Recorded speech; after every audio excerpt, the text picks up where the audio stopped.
big of a bubble is AI in right now? I would say a pretty massive bubble, but not as big of a bubble as crypto.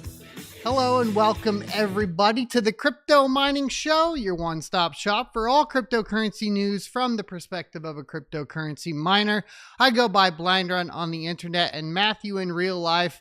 And help us, someone, because dang, that Bitcoin mining is getting skinny. Am I right? The market's been insane here recently, obviously, with those dips all the way down into the 70K range, albeit top 70K around that 79,000. Then it recovered and went right back up into the 90s. And then today it just liquidated again. And it makes no sense because we got bullish news from, of course, President Trump on the cryptocurrency reserve. And I'm not really sure what to do or think about it because I don't know when to sell my Bitcoin so that I can cover my hosting fees. It's getting crazy, but today, the cryptocurrency market experienced significant volatility, resulting in the liquidation of approximately 650 million worth of crypto assets within a 24-hour period. Bitcoin's price dropped below 87,000, reversing from a high above 109,000 last month. Influenced by economic uncertainties and a possibility of a recent policy announcement regarding a U.S. crypto strategic reserve, the market saw both long and short positions being liquidated, with particular focus on how Bitcoin might react to these economic and policy-driven fluctuations. Now, when the market is extremely volatile like it is right now, it is important to note, let me get this, it is important to note, of course, that this is why we mine and we don't buy cryptocurrency, because if you were to purchase it or try to play a long or short, the likelihood of getting completely liquidated is much higher than if you just have equipment running. However, if you are, in the position where you need to liquidate to pay your power bill, that's going to be a bit of a problem. We talked about this before, and I think it's really important to reiterate that you shouldn't be waiting to liquidate your cryptocurrency until the day that you need to pay the bills. You should be at least pulling into some sort of stable coins on the days that you're profitable. Remember, your job as a miner is to stay in business, not to mine and hold. So if you keep track of it daily, like I do at least, it's a really good idea to say, hey, I got my profit report today, and with the price of Bitcoin as it is right now, I'm going to go ahead and liquidate, secure those profits, make sure I can cover my power bill, and then move on from there, because otherwise you could end up in a position like where maybe you saw yesterday or over the weekend, oh, wow, everything's going up. Everything looks really, really good. And then you push forward and it gets to today and you thought it was going to keep going up, but it didn't. And now you're short X amount of dollars to pay your power bill. So be extremely cautious there. I want to say thanks for the $9.99 from Retro Mike. Said thanks for the Osprey trip and interview.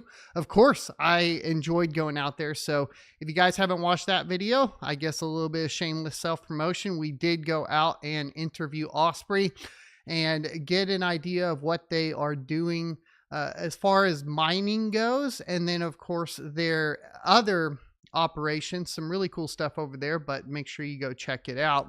Another thing that I wanted to bring up that is related directly to this is when we take a look at the volatility coming into Bitcoin, this is actually a good news, essentially, because we talked about this last week, that Bitcoin was basically at its lowest volatility level ever in history.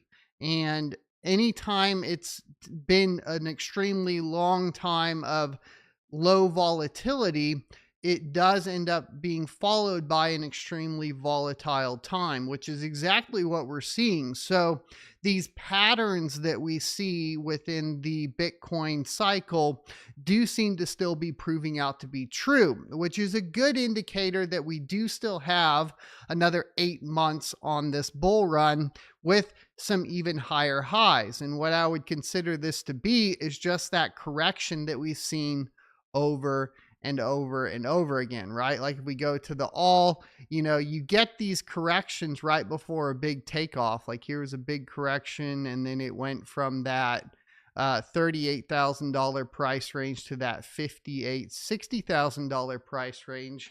If we are going to predict off of that, of course, with this dip, maybe we could say that even based on this, we have another 30% to go. And then that would mean we have that potential of really breaking above that $150,000 price point, which I think is the conservative estimate. Of course, if we are going to say it repeats exactly the same, we would expect 210,000. But I think, it's better to play on the side of being conservative, especially considering the business in which we're in, which is cryptocurrency mining, right? And you don't want to be in a position where you're FOMOing into a bunch of equipment as we roll into the bull run and then not get it all deployed and then end up that decrease in price happens before you can get to it. I'd play on a timeline here. I've talked about the timelines before. I would play on that 8-month timeline more right now, I think, than I would play on essentially the actual price, right? So the timeline would be start looking to liquidate in 8 to 10 months, somewhere around there, not the game of essentially post. I just lost my track of thought, but yeah, you would want to basically play it on, as opposed to saying when it hits 210,000 or 180,000 or whatever your price target is. I think following still that 4-year halving cycle on a time basis is a safer way to play it, right? Because if you're going to play on the price basis, you can miss it. And that can be detrimental to your business and everything like that. But even then, of course, the profitability on Bitcoin has come down significantly. If we go to hashrate.no and take a look at some of the ASICs for, where is it? Bitcoin. This is at 10 cents a kilowatt hour. Of course, if you were, able to be a large mining farm and you are able to invest in like S21s and like the hydros, etc., you're still in a good position. But most people, they're going to be down here in the M60 or below. If we take a look at, let's say, like an S19 Pro, I think that's a pretty common one to have. Maybe a lot of people, I've bought a lot of S19s, which are below this, for example. But at 10 cents a kilowatt hour, it's definitely in the non-profitable range. Of course, there are ways to improve this, like low power mode, custom firmware, and of course, reducing your power cost. But it does bring into question of like, at this point last cycle, correct me if I'm wrong, but Bitcoin ASICs were back into profitability, just the prior gen ASICs.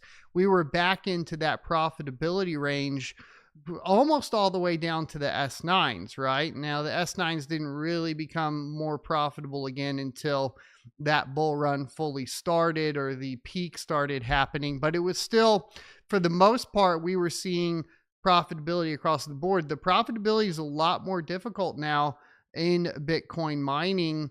And that does mean I think this might be the last cycle that we really get to see where that strategy of purchasing equipment in the bear market, like last hand equipment in the bear market, and then running it through the bull run is going to fade away, right? So with the S19s, for example, and then next cycle, it would be an S21.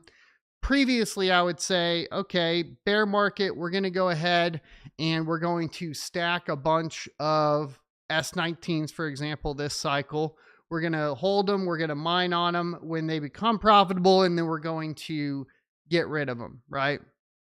And then we're going to swap them out, and then we'll do rinse and repeat.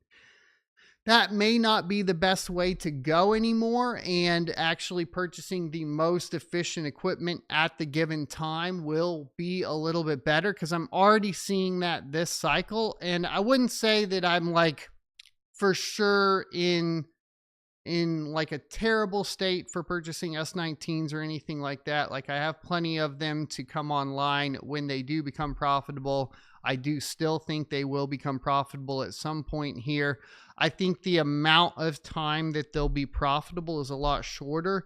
And then following that up, I think, like, a lot of people make a lot of good points with solar. Solar technology is getting better and better and cheaper and cheaper. And we can only hope that within the next, the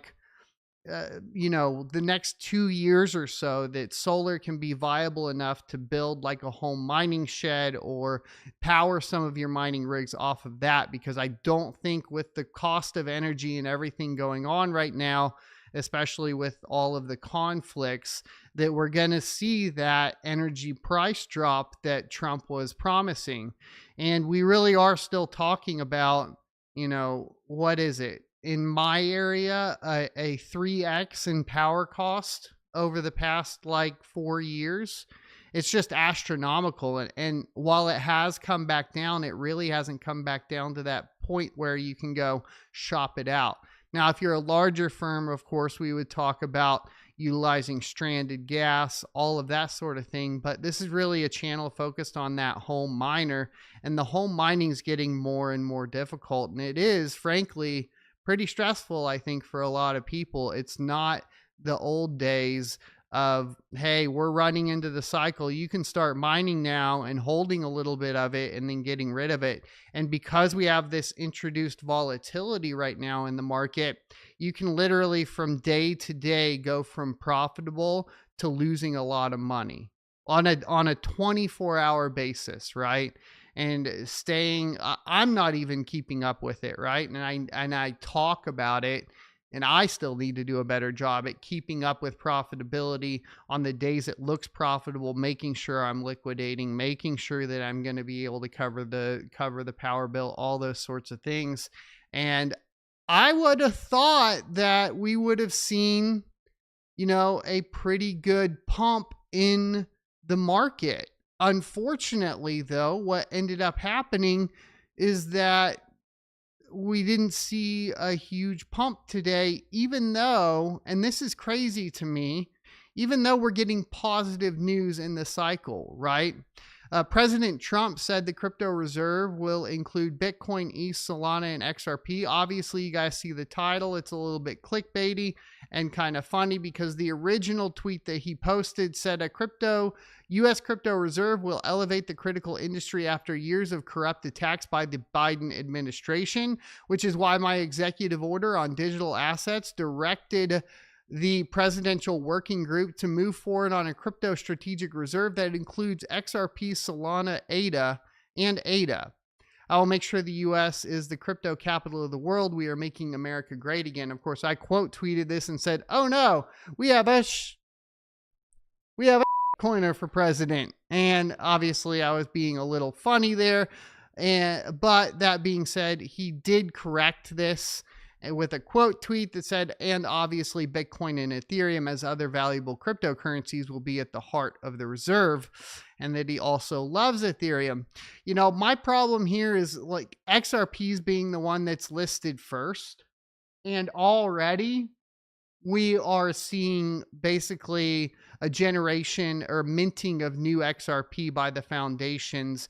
They heavily manipulate the supply of that. Apparently, that's going to be for a reserve, but that was announced as a possibility here. And it's just crazy that something that is not immutable and doesn't have, a cap on the amount of tokens it can have would be considered for a strategic reserve. In fact, any of these ETFs as well that aren't based on a cryptocurrency that has a supply cap, I don't think should be something you're interested in, right? So if you're going to be, let's say you have a 401k or something along those lines, and you're going to invest in a crypto ETF, you definitely want to do one that has a supply cap, because at the end of the day, if you don't have a guarantee on the fluctuations of the volume of the cryptocurrency, then you don't really have a supply and demand situation where it will go up in price over time. I mean, these are very basic economic principles. So I would think a lot of people would know this or understand this, but it appears even our US presidential our US president, I was going to say candidate, doesn't even know this. So I don't know what to tell you all. Solana makes sense, I think, as far as and maybe not as much XRP. The reason why Solana makes a little more sense to me is just because it's ubiquitous. It's everywhere. It's being used a lot by retail. And I think Solana, obviously, if you're looking at crypto market right now, and you're looking at the top 100, let's go do that real quick. You're going to see Solana in here at number 6. So if you're doing a quick glance at like which assets you would want to put into a strategic reserve, I assume they look at this type of thing and it's like, okay, Cardano, number 8, Bitcoin, Ethereum, XRP, number 4, obviously going up here recently. They all have the same pattern though, right? This big shoot up over the weekend and then coming back down despite all of this. Now, all Hashed Up does make a good point that the trade war is dragging down all the markets. That's a fair point, I suppose. But, if we were adhering to the principles of cryptocurrency as laid out in the Bitcoin white paper, I would say in general that it's not like, how do I put this? Cryptocurrency should be a hedge against those things. But unfortunately, we've just turned cryptocurrency into any other asset. And this is obviously compounded by the fact that we do see a push for KYC from crypto projects themselves, like Pi.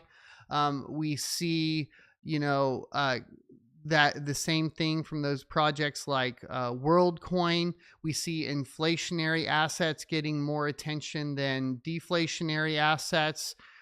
We see the more centralized a cryptocurrency is, the more successful it is, whether that be Solana or XRP, for example.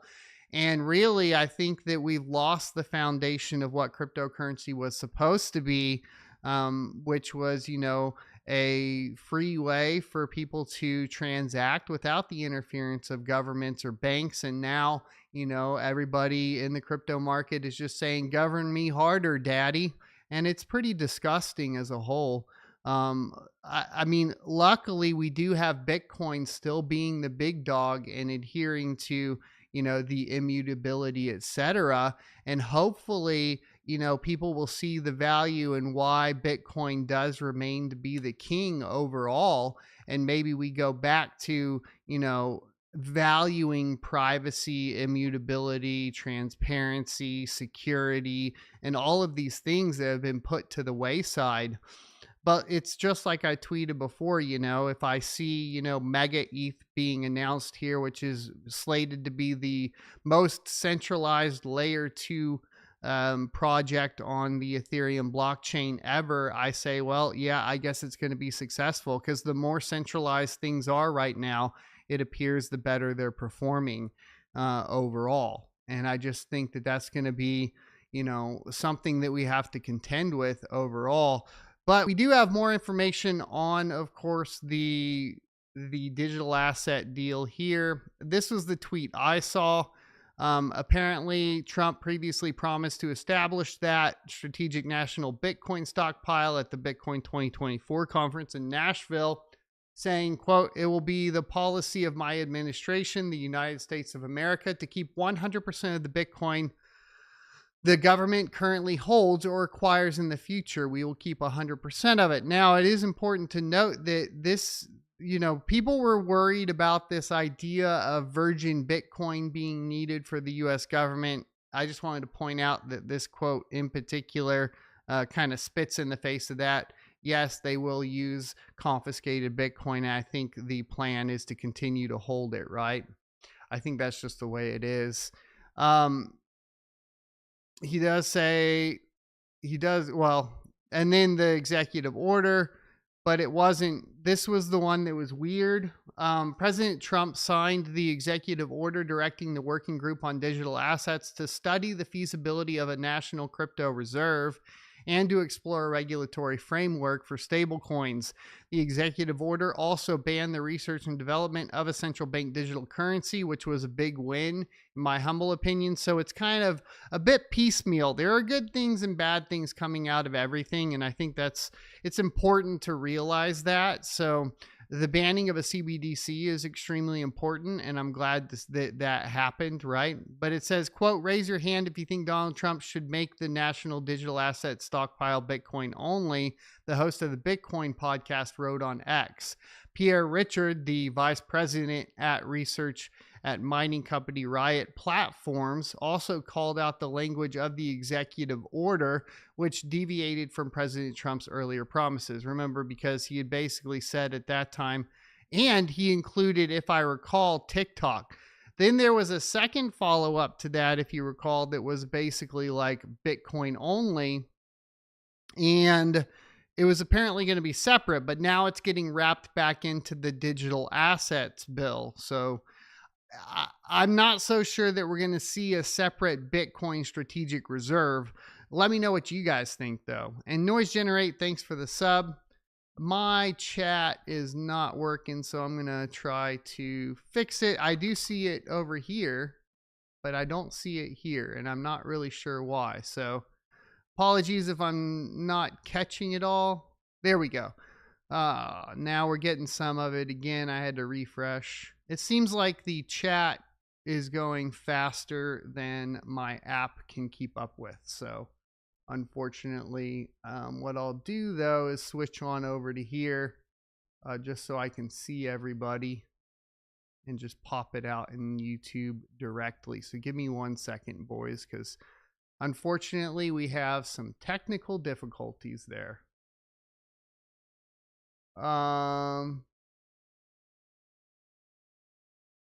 Okay. Yeah, there we go. Don't type slower, type faster. I can keep up with that. Pi was on a database. The blockchain came way later. Yes, that is true, Sheldon. But there's a lot of issues with Pi. I think you guys can watch my video as far as that's concerned. We can talk about it a little bit more later on. But even despite all of this, we're still experiencing a ton of volatility within cryptocurrency as a whole. And we also still have to wait on the plan to face Congress. So the crypto market surged after Trump's reserve announcement, but analysts warn the rally may be temporary as regulatory hurdles remain. Cryptocurrency market surge following, obviously, that's just a repeat. And then on March 2nd, Trump said his working group on digital assets had been directed to include 3 altcoins, which was XRP, Solana, and of course Cardano in the US Crypto Reserve. Now, if you guys want to see something from a proof of work standpoint that was extremely impressive in relation to this announcement, the biggest pumper this week in the layer 1 proof of work space or whatever did end up being Ergo. It went back over $1 all the way as high as $1.30. It definitely came back down with everything else, but its performance was basically destroying everything else on my watch list as far as proof of work layer 1 cryptocurrencies. So that is a bit bullish for Ergo that Cardano got announced with it, because they do tie into each other and they have that strong relationship. So from that perspective and a mining perspective, especially a GPU mining perspective, it's extremely bullish. Of course, I do have questions as to whether or not Ergo, a side note here, I am a little worried about Ergo moving or basically having FPGAs on the network, and I would like to see them put in some sort of stopgap for Autolicos V2. Otherwise, we could end up in a position where we just get closer and closer to FPGAs and ASICs on the Ergo network. And I think that overall, they really have built up that GPU mining space pretty big, and that community is a lot of GPU miners, and it could hurt the GPU miners pretty significantly. Of course, the Osprey team already has a bit stream for Ergo. It doesn't make GPUs uncompetitive completely. It's not like an FPGA on Caspa, for example, because it does force you to utilize the memory modules to load those up.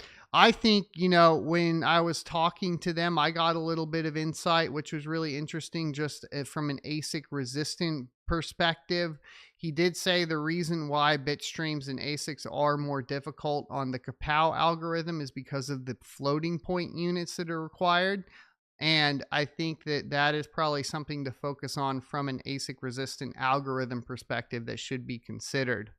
Some analysts expect an imminent market bottom after Bitcoin's active addresses reached a near 3-month high on February 28, signaling that the market is at a crucial turning point, and that may signal a capitulation moment, according to crypto intelligence platform Into the Block. Still, the crypto market's upside may be limited and invite significant volatility in the short term, which is obviously what we're experiencing now. Regardless of how these gains will last, it is momentarily positive for the market, but the question for the future of crypto, if any of it will come to fruition. If not, it will likely be negative news point for crypto, he added. It is funny, though, that a lot of people like to speculate over and over and over again on the macro or the external factors or impacts on the price of Bitcoin.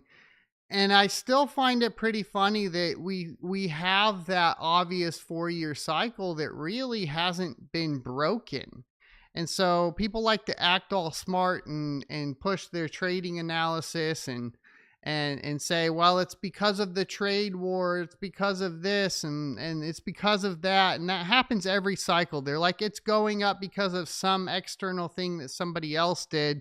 But then if you zoom out on the chart, it's the same pattern. Like, it's the same pattern every 4 years. Here's the other little one, right? If you want to go see that one. 2013, 2017, and then 2021, a little bit again in the end of 21, and then 2025, right?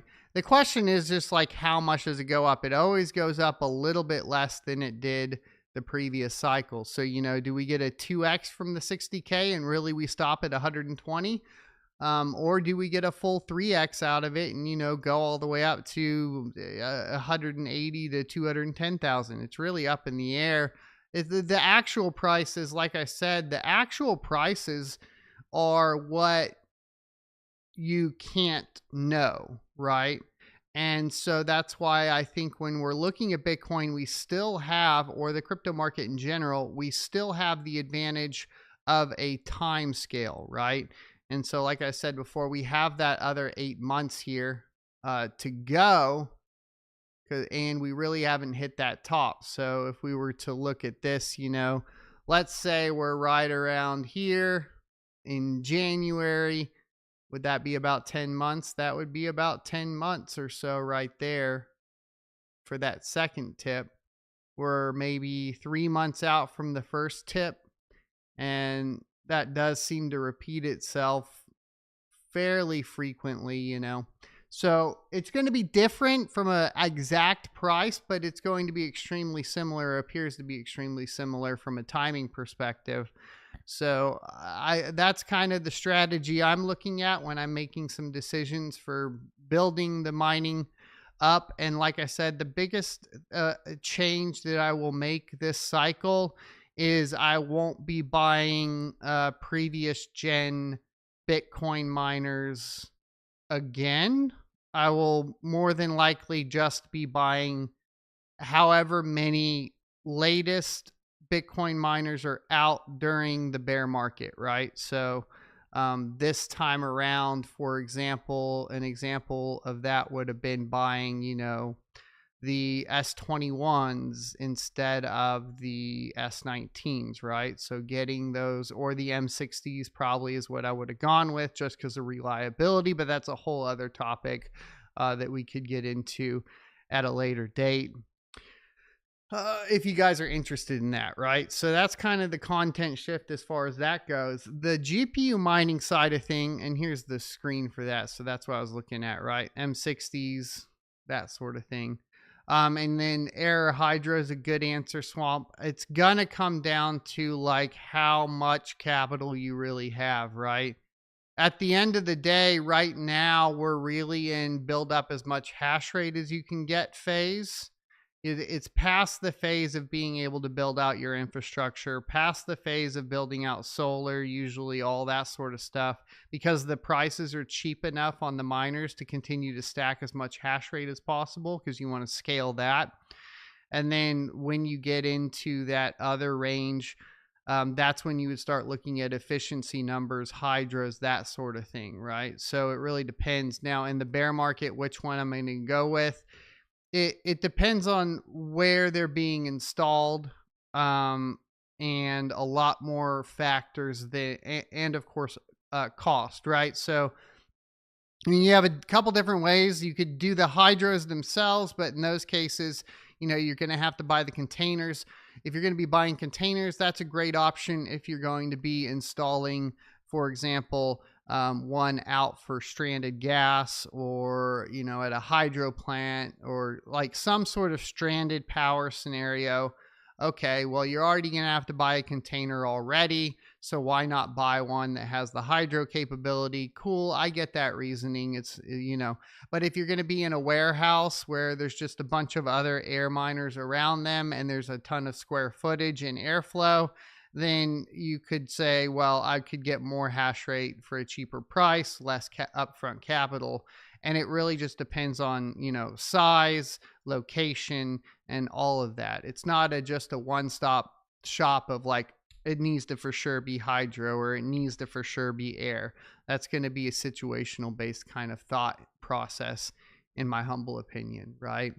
Now, what we want to also talk about, I think we've kind of wrapped this up, right? We're seeing a lot of volatility. The external impacts of a crypto strategic reserve might have initial, influence over the price of the market, but it doesn't seem to have any lasting effect.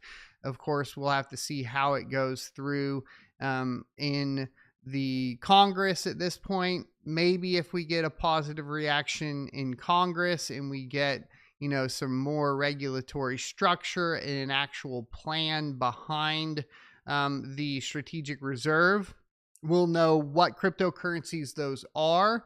We'll know exactly how much is going to be invested, and then we'll have a better idea of what's going on. The final point to this that I wanted to bring up, because, we're wrapped up there. But the next point that I wanted to bring up that kind of segues into that is we were talking about my humble opinion, XRP, Solana, Cardano, no supply cap cryptos, especially when we're talking about them, Solana and XRP, for example, where that can be manipulated. There's a huge danger in those from an investment perspective. And there's a lot of hype surrounding ETFs right now. And I know a lot of people that have 401ks that are looking at, well, I just want to put it into a Bitcoin or a crypto ETF. But now people have additional cryptocurrency options in their ETFs, but you need to be extremely careful when you're doing that, because remember, supply and demand is still king.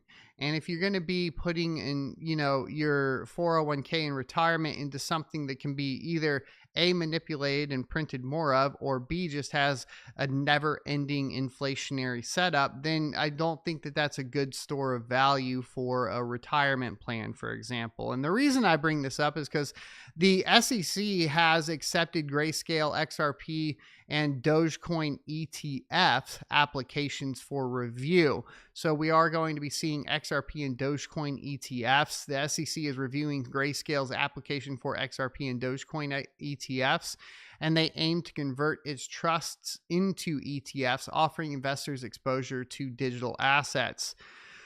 The U.S. SEC has acknowledged proposed rule changes that would enable NYSE Arca to list the trade shares of both Grayscale XRP Trust and Grayscale Dogecoin Trust, according to Bloomberg ETF analyst James Seyffart.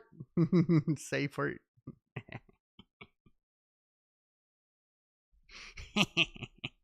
Sorry, I'm still 5 inside. The 45-day review period will commence upon publication in the Federal Registrar. This development, especially the acknowledgement of the Grayscale XRP Trust application, was highly anticipated, given that Ripple and the SEC are still fighting over XRP's classification. While Grayscale's ETF proposals aren't a done deal just because the SEC acknowledged them, it's a positive sign that the regulator might be warming up to crypto investment products, contrasting with previous instances where the SEC was the SEC's reluctance led to the withdrawal of similar applications, Fox Business journalist Eleanor Tarrant commented. According to Bloomberg ETF analyst James Seyffart, we'll go with that, the securities regulator has opened a 21-day public comment period for applications submitted through NYSE Arca, after which it will decide whether to approve, disapprove, or institute proceedings. NYSE Arca filed a 19B-4 form with the SEC last month, seeking approval to list and trade Grayscale's XRP Trust. As of January 22nd, 2025, the fund managed $16.1 million in assets. For the Grayscale Dogecoin Trust, NYSE Arca submitted its 19B-4 form on January 31st. Shortly after Grayscale launched the trust product, both proposed ETFs would allow investors to gain exposure to their respective digital assets without direct ownership. Coinbase Custody Trust Company serves as custodian, while BNY Mellon handles administration and transfer agent responsibilities. Grayscale is expanding its ETF offerings, pursuing conversions of its trusts into ETFs, including those for XRP, Litecoin, and Solana. The asset manager is also seeking green light to launch its Cardano Trust, all three of those the XRP, the Solana, and the Cardano were all mentioned in the strategic reserve specifically.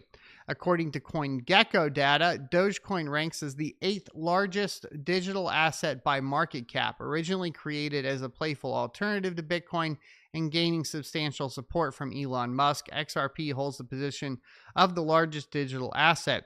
Now, while for cryptocurrency miners in particular, obviously the script miners have been extremely hot, this only compounds that, I think, because, Dogecoin getting an ETF and being in, basically in relation to the other strategic reserve possibilities, also having its namesake for the Department of Government Efficiency run by Elon Musk. All these types of things are like good news for Doge in particular and for those that own miners for Doge.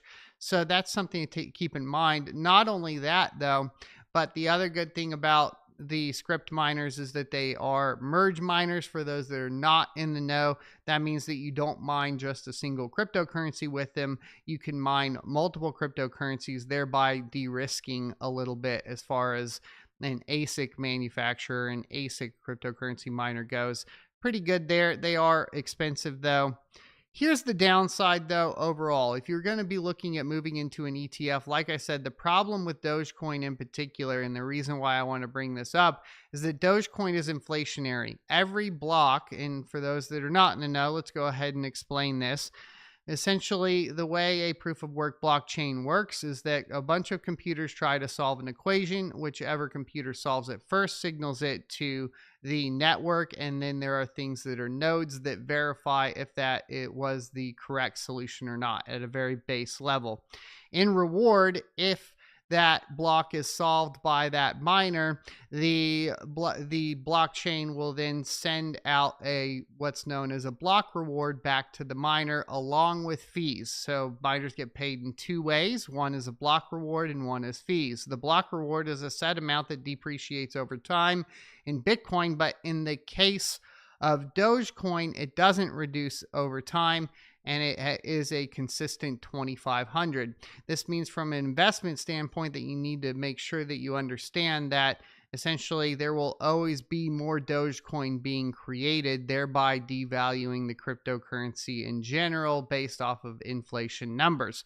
Now, of course, demand can outdrive that particular inflationary respect, but it is not going, it will have more of a negative impact on, say, something like a retirement and a store of value than like Bitcoin would have, right? Where essentially the block reward is reducing over time, and so thereby reducing the amount of new tokens for that network coming into the market. And I think that that's important for a lot of people to understand, and I think it doesn't get talked about enough in general. Now, on the other side of things, for proof of stake cryptocurrencies, things like XRP, where it's extremely centralized, you're basically dependent on the developers and the team to not create more of the token. In which case, of course, with XRP, has not been the case in the past.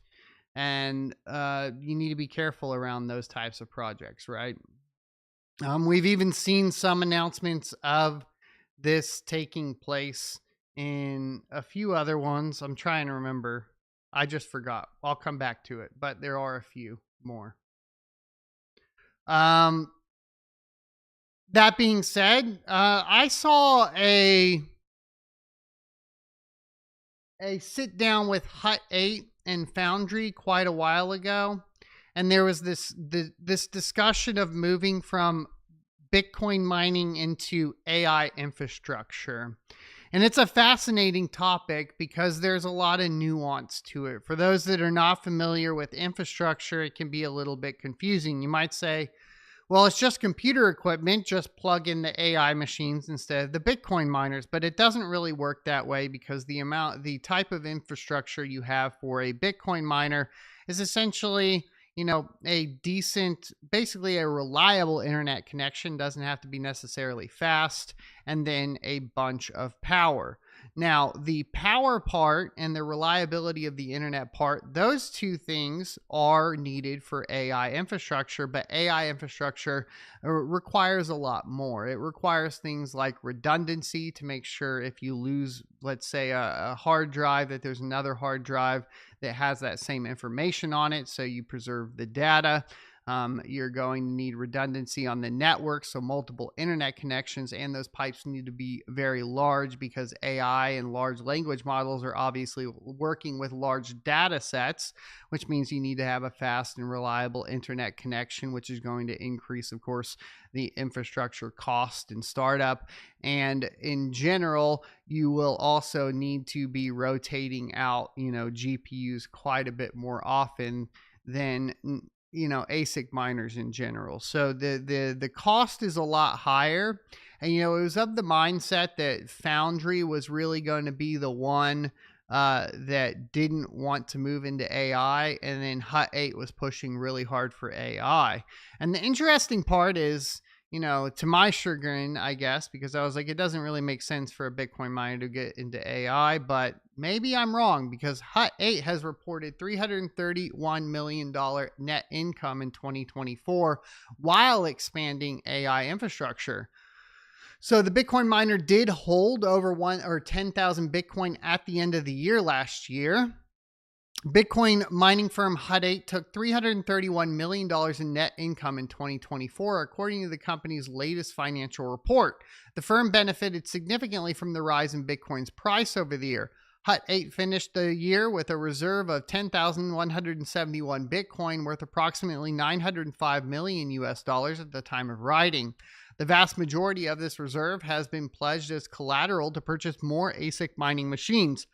That is an interesting play, though. So that's collateral specifically for Bitcoin mining machines, not for Bitcoin. So if I had to take a bet here, what we're seeing is, thanks to Bitcoin, they can continue to run their AI infrastructure. So it feels like to me I was correct. And they might have been doing even better if it was purely focused on Bitcoin. But this is a hedge for, of course, the bear markets. So the miner saw a sharp reduction in energy costs, with fourth quarter costs per megawatt dropping 30% from the previous year to 3163. While Hut 8 managed roughly 1,020 megawatts at the end of December, it has more than 12,300 megawatts in the pipeline. The company deepened its relationship with Bitmain, one of the largest Bitcoin mining firms in the world. Hut 8 secured a co-location deal from Bitmain that is expected to generate $125 million in annual revenue. It is also teaming up with the firm to develop a next-generation ASIC miner. Hut 8 is increasing its AI infrastructure investments. Its subsidiary, Highrise AI, signed a 5-year customer agreement for a GPU as a service. The company also closed a $150 million strategic investment from Coatue to support AI development. The company's stock is down 7.25% on the day, bringing its valuation to $1.5 billion US dollars. Now, of course, if we look at that, just the holding in Bitcoin is worth 905 million.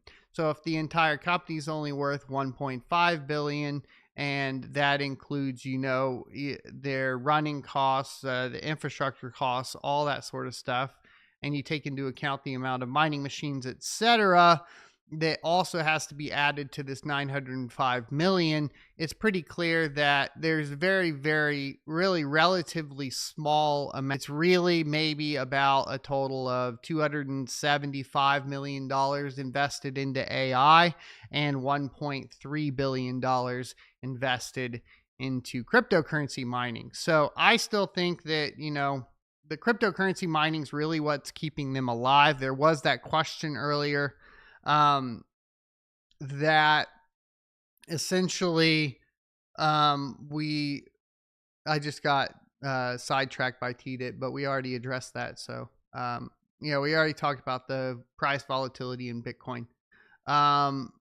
So getting back on track, right? I think that for Hut 8, the Bitcoin mining side is why they're being successful, not the AI side. And going back to earlier in the show when somebody was asking when the AI bubble will pop, we haven't got the big players in AI yet. I mean, we sort of do, right? Grok's coming along to be in that competition. Maybe it'll be like the Grok, Apple, and a couple others, but there's still a lot of room and space for innovation within AI at the smaller level, especially within the hardware level, right?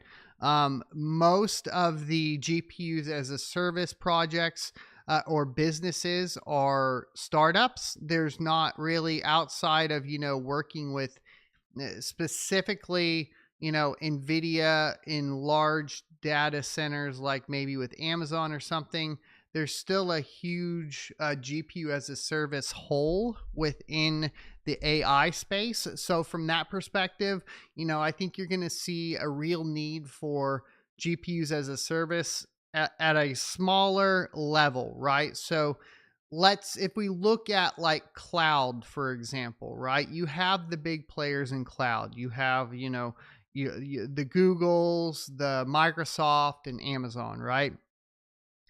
But that doesn't fill the whole market because of cost and availability and support contracts, etc. So there are a lot of other smaller cloud hosting platforms that have found success over the time and are relatively big. So we don't have that fully yet in AI, outside of like maybe Vast AI, for example, right? But we will need to see that kind of the Vulture or the DigitalOcean version of AI GPUs as a service. And I think there is still some availability in that market. Hopefully it ties into crypto. There have been some promising projects, whether it be, Clore.ai, etc. But Vast is really kind of the big dog as far as all that is concerned right now. But there's a lot more, I think, space within AI before we burst a bubble, right? Because we haven't seen the cream rise to the top. Usually the bubble bursts once the cream rises to the top, because then it gets heavy on top of that bubble and it bursts it, right? Does that make sense? Like if you look at like like if you're making a coffee, right, and you're steaming the milk or whatever, and then it starts out as a bubble. You ever steamed like a coffee or milk for coffee? And it starts out as a bubble, and then as it bubbles up, and then foam forms over the bubble, and then the bubble pops. That's essentially what has to happen. And it's a great analogy in this particular case because we don't have that foam that's run to the top yet to burst the bubble, meaning we don't have the big successful companies yet. So there's still a lot to build up within that bubble, right? Um, so that's my thought on the AI stuff that was asked earlier. I'm going to take a bio break real quick and then we will continue on. We are going to be talking about Bitcoin miners drawing power from the grid and if that's a viable option when I return.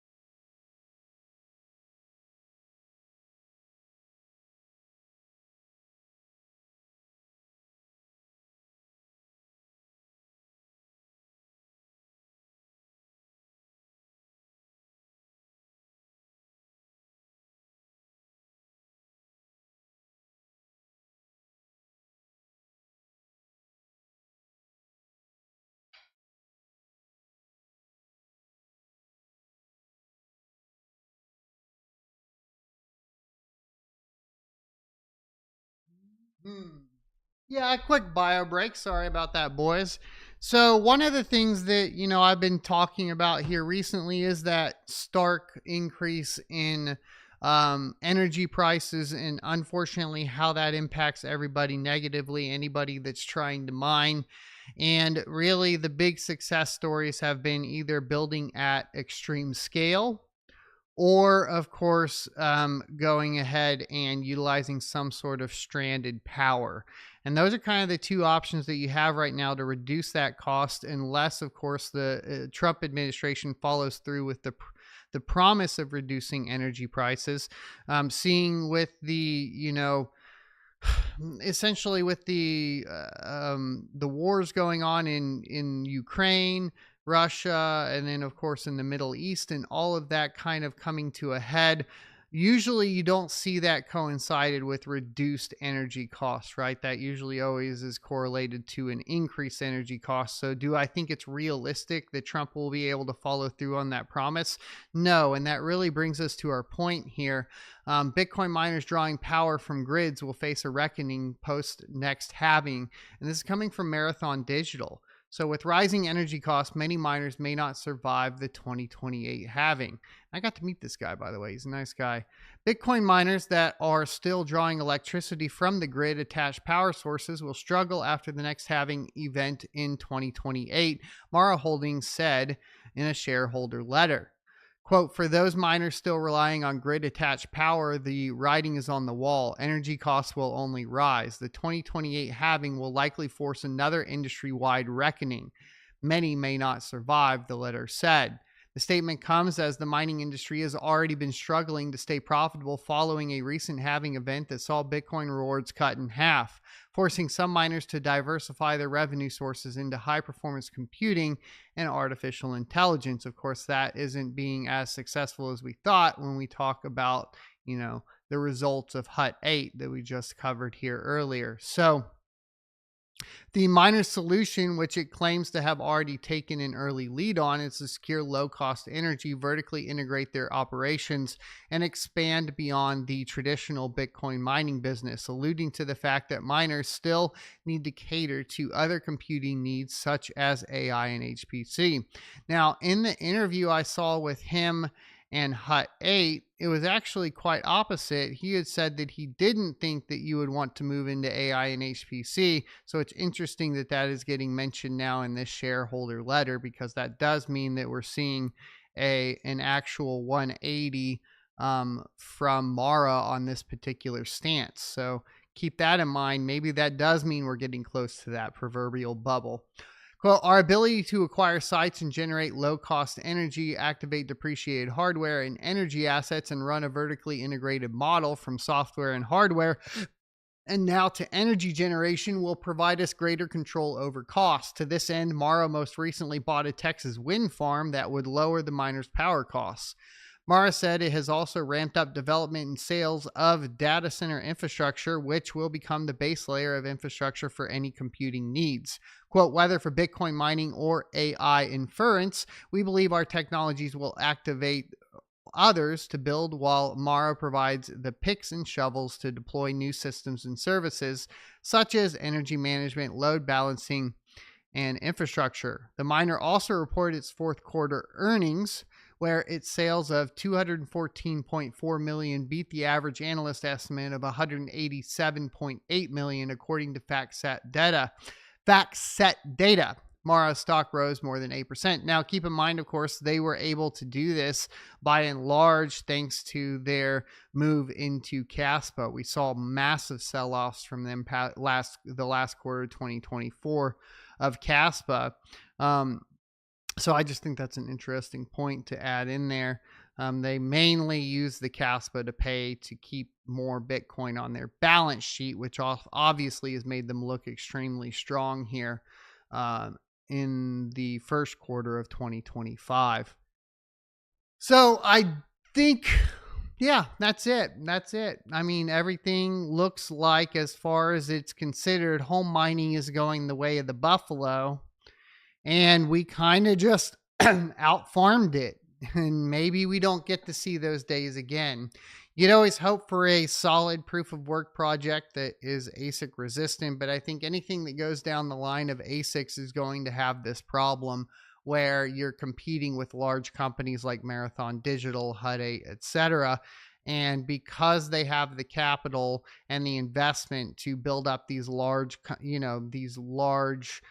power generation things like the buying a wind farm and that sort of thing, it's going to be extremely difficult to compete with them.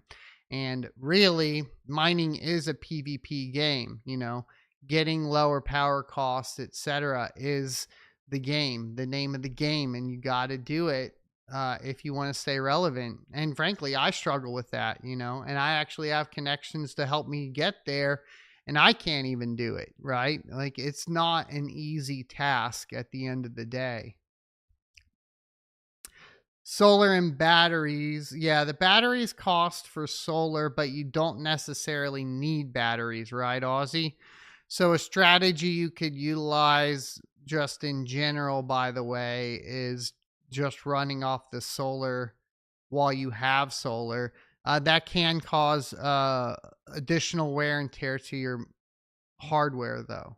So it is what it is. I wanted to talk about something interesting a little outside of cryptocurrency today, because we've been seeing all of these releases of, government waste from the Doge campaign. And I saw one that bugs me a lot. As you guys may or may not know, I'm a pretty avid video gamer. That's how I came into cryptocurrency in the first place. I was basically testing GPUs. And as a result of testing the GPUs, I went to compare prices on them and found that they were extremely expensive. Went to look why and found Ethereum. So that's pretty much the set kind of reason why I got into cryptocurrency in the first place. But video games have been going downhill over the past few years, and it's really impacted the entire industry extremely negatively, leading to layoffs and so on. And while we thought initially that this was purely due to, of course, the typical left-leaning developers within Silicon Valley, it appears that there was external influences as well. And I want to bring this to everybody's attention because we're seeing a shifting landscape where these things are coming to light, and you really do vote with your wallet. And I think it's really important to take that into consideration, because they're basically taking your wallet with taxes and forcing you to pay for these things. So DHS, so the Department of Homeland Security, spent $700,000 to investigate gamers and to ensure lore in video games complies with DEI talking points. Now, what's really crazy is I'll show you the sources, right? It comes from Vice and then IGN and, of course, Gizmodo. All three of these publications are positive towards this particular subject, which is extremely interesting, but they end up admitting to exactly what is going on. And to give you an idea of what's going on, essentially, the Department of Homeland Security is giving money and grants to essentially research terrorism and security and find extremists within video games. So they're basically, here's the problem. You could say, okay, like obviously terrorism's bad. Okay. It's bad. School shootings, bad, right? Bad. We all condemn them. But the problem here is not that we're trying to stop that. The problem here is an overreach by the government to invade the privacy of individuals under the guise of protection. And I really think this is an important point to bring up. Maybe you guys have noticed here recently when you go to play a game of Call of Duty, it warns you that you will get banned for saying anything wrong, right?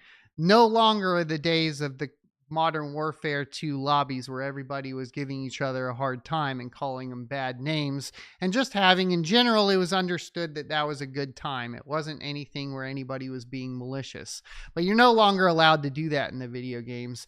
And I thought that was by and large a developer decision, but I think that is coming down actually from the government. So should the government be in our video games is the question, and should they be invading your privacy with chats and so on? It's getting even worse too, because if you look at things like Discord, it's very clear that Discord controls a lot of the communications between people, which is why I'm not a fan of that platform and really haven't been for the longest time. So it says that the money is going to a joint venture between Middlebury Institute Center on Terrorism, Extremism, and Counterterrorism, Take This, which is a nonprofit specializing in mental health and video gaming, and Logically, a company attempting to solve a problem of bad online behavior at scale. The project will seek to develop a set of best practices and centralized resources for monitoring and evaluation of extremist activities, as well as series of training workshops for monitoring, detection, and prevention of extremist exploitation in gaming spaces for community managers, multiplayer designers, lore developers, mechanics designers, and trust and safety professionals, according to the DHS announcement. Extremism and terrorism recruitment, especially among white nationalists and white supremacist groups, those don't exist. By and large, those don't exist. There's not a bunch of those guys playing Call of Duty. I'm sorry. They all, like, that's just not, it's so frustrating. Game developers in general, from small independent studios to billion-dollar multinational corporations, have lagged in awareness of how extremists may attempt to exploit their games and how their communities can be targeted for radicalization.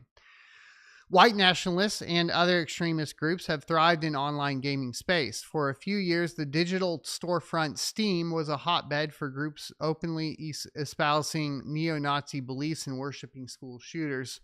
None of this is true. I've been on Steam since it came out.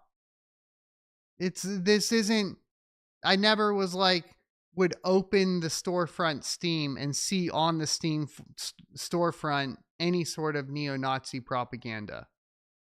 My account is extremely old, like Counter-Strike 1.6 days. Maybe if you went into like some 4chan group or something like that, but this just isn't even true. Now, there was a game I do remember called Hatred. If you guys don't remember this game, it was sold on the Steam platform, and it was basically a mass shooter video game with the twist of basically you're a demon coming from hell to, punish humanity. But it got a lot of flack for that. And I think Steam delisted it so you couldn't buy it anymore, but if you owned it, you could still have it. Maybe they're referring to something like that. But I mean, like, come on. At the end of the day, you weren't approached by the gaming Nazis? No, I've been gaming for over 20 years. Never been approached by gaming Nazis. Have you? Where are the gaming Nazis? I'm so confused. And I feel, look at me. I am target demographic for being targeted by white nationalist groups. I just am. I'll admit that. It is what it is.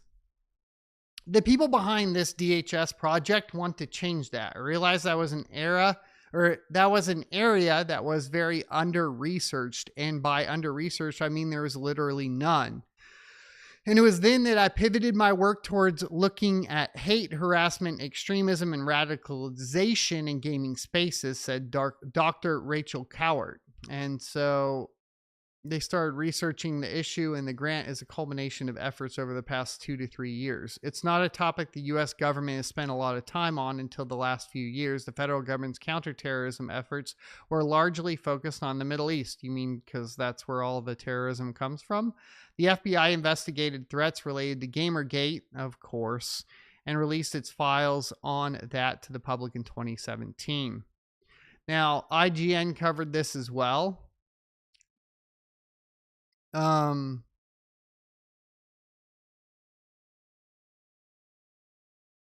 well as this Gizmodo article, and they all cover it from this perspective.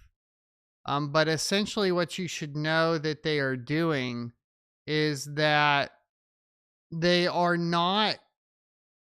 So there are a couple ways you could run a nonprofit to combat this. One, the way you should do it would be education, right? So you take a program which doesn't even work anyways. Any of these government nonprofit NGO BS, whatever they are, however they categorize them, they seem to not work no matter what. But you could say, okay, well, with the drug thing, they had the DARE program, right? It's one thing to have a DARE program that educates kids on the dangers of doing drugs. It's another thing to invade the homes and look for the drugs with no prior evidence to do so. And what the DHS is doing here, or what the company that they are sponsoring is doing here, is that they are specifically going into your private chat rooms and monitoring them, trying to find something to get you in trouble for. And so it's a gross, basically, overstep of basically your rights as a human being to privacy, and they are just going in, and I'm not a big fan of this. The Gizmodo one had a little bit more up to date, or a couple more things to say. They said at the same time, the DHS and its associated tendrils like ICE and TSA aren't exactly known for their moral tact or deep consideration for civil liberties. In 2020, under the Trump administration, American Civil Liberties Union Executive Director Anthony Romero called for the wholesale dismantling of the DHS after agents were deployed to agitate and in some cases snatch anti-racist protesters through the country. The short history of the DHS has been filled with violence, the stroking of fear, and lack of oversight, Romero said. We can preserve our freedoms and our security better by dismantling the DHS and beginning anew. So Gizmodo actually does have the alternative view, I'm just realizing, so maybe we should go over it. Says the U.S. Department of Homeland Security, the agency that brought you great hits like the Airport Facial Recognition, Kids in Cages, and Short-Lived Disinformation Governance Board, is setting its sights on another supposed hotbed of terror: video games. This week, the DHS awarded terrorism and misinformation researchers $699,763 grant to investigate the ways extremism can spread through online gaming communities. The DHS hopes the researchers will use the grant to develop a set of best practices and centralized resources for gamers, or for game makers, to monitor and evaluate potential extremist activity occurring on their games. And so this is what you need to pay attention to, because here's the thing you're going to start seeing. These are going to be, and they already are by and large, in most of your terms of service. But if you go into the terms of service for most of these games now, and it will get worse and worse, is they say they have the rights to access your chats, your private conversations, all that sort of stuff. So you really need to use a fully encrypted chat program, self-hosted, like TeamSpeak, for example, if you want to actually be a normal human being, not have a whole bunch of people trying to tell you what you can and cannot say, and if you're a terrorist or a white supremacist or whatever. Okay. No Discord. Discord is the exact same problem as everything else. Discord is trash. Don't use it. I have to use it for a lot of crypto stuff, but I don't use it. I try to use TeamSpeak, if anything. Extremists have used video games and targeted video game communities and activities ranging from propaganda creation to terrorist mobilization and training, the DHS writes. Game developers in general, from small independent studios to billion-dollar multinational corporations, have lagged in awareness of how extremists may attempt to exploit their games and how their communities can be targeted for radicalization. The grant money will go towards a joint project. We covered that already. And so they're apparently going to use artificial intelligence to address misinformation. If you guys think that this is a good idea, dear Lord, help us. We're going to have this. We're so close to an artificial intelligence dystopia. It's not even funny. We obviously the pendulum's swinging back. I'm not sure it's swinging back fast enough, but we're getting into like 1984 territory mixed with like Terminator. It's like we're going to have AI telling us, you know, if we're terrorists or white nationalists. Like, I don't even know what the heck is going on here. It's insane, dude. In addition to setting best practices and standards, the group will conduct a series of workshops for monitoring, detecting, and preventing. This is a big deal. Monitoring and detecting. That means they're going to be listening to everything you say and do. Anyone who spent more, and then we continue on from there, but I think you guys get the idea at this point. They did do a survey apparently from the Anti-Defamation League, and it said video games players and found that 23% of respondents said they'd been exposed to extreme white supremacist ideology in online games. And when you consider around 90% of teens reportedly play some form of game, blah, blah, blah. Here's the deal though. Going on and, you know, a lot of people have miscommunication. It's like the N-word, right? Like I go online and I play a video game, people are saying the N-word over and over and over again. I don't know who these people are. I don't immediately assume that they're racist or something. I know that the N-word is in our social zeitgeist thanks to the popularization of rap and hip hop, and therefore people utilize the word, right? There are like things that you could say that may come across as one way or another, but it also could be jokes. By and large, when I listen to people, it is along the lines of being jokes. So are we going to start imprisoning people for jokes because AI told us that they were a white supremacist nationalist because they were playing a video game and said the N-word at one point? And then what do you do if they say the N-word and their skin color is the right color? Like, do they still get in trouble? Because if it's being determined by AI, the AI can't even take that into account. And then, like, is the AI analysis of your conversations going to directly impact, like, is that going to be able to be used as evidence against you in a court of law? Like, there's so many problems with this. It's insane.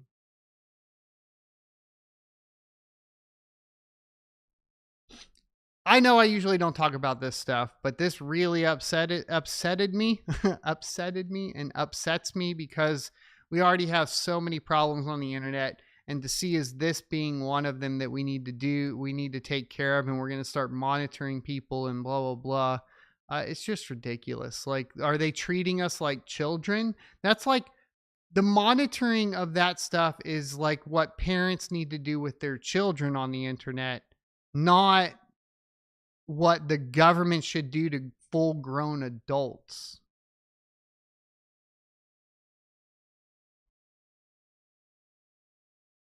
Let's talk about GPUs. We got the announcement for the RX 9000 series pricing, and it's looking like the RX 9070 is going to be at $549 and the RX 9070 XT is going to be at $599. I personally think these are fantastic prices. Unfortunately, it is only GDDR6, but we're supposedly going to be getting 7,900 performance out of the 9070 XT.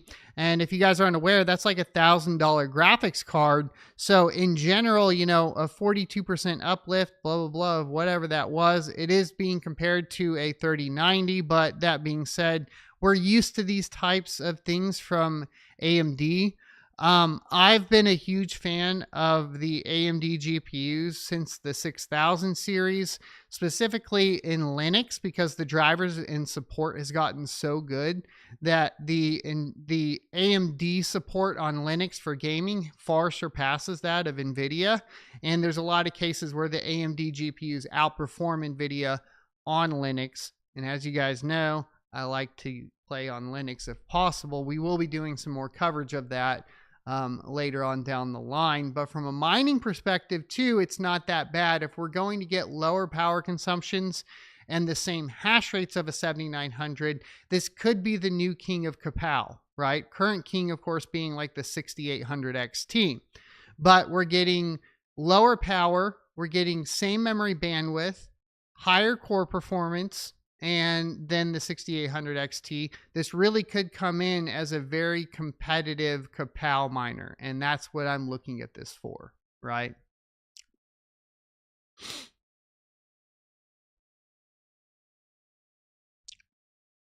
All right, quick note. I just wanted to let you guys know I'll be trying to do some coverage of this, but Ubiquiti has partnered with Helium for their data-only mobile hotspots. And so there is this guide here if you want to get it set up. It involves basically generating RADSEC certificates and a radius profile, and then getting all of this configured on there to run as Hotspot 2.0, and you can get paid out in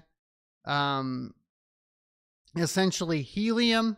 Now, this is a big deal because they do have partnerships with like T-Mobile.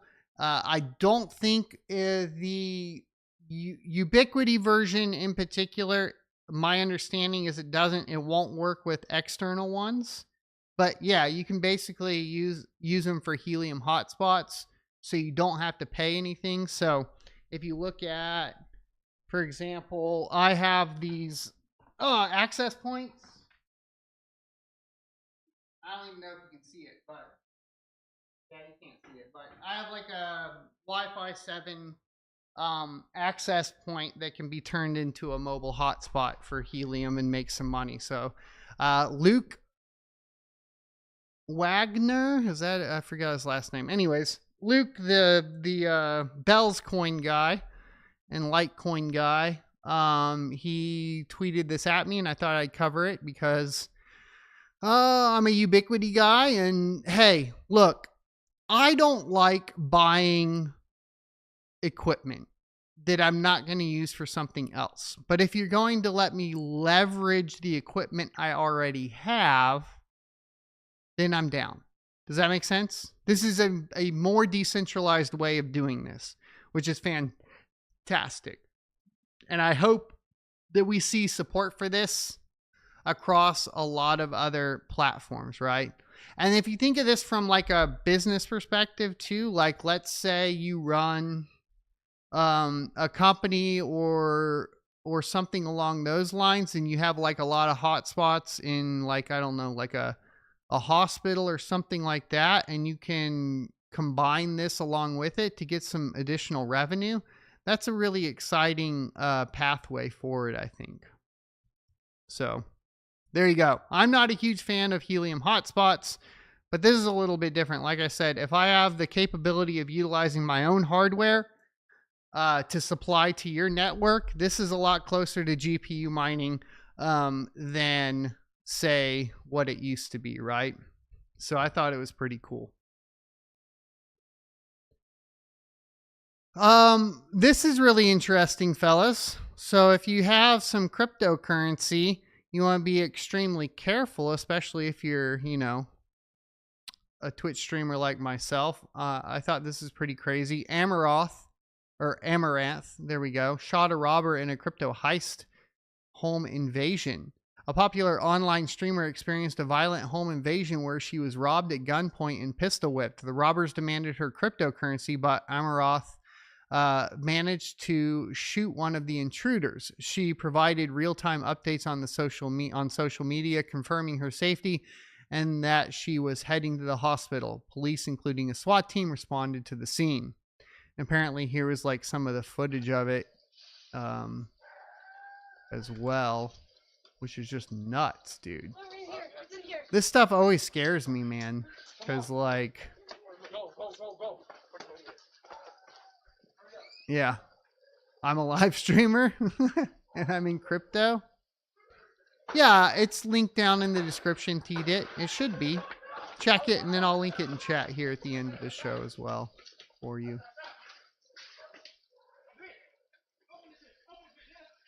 But stay safe, boys, and stay packing.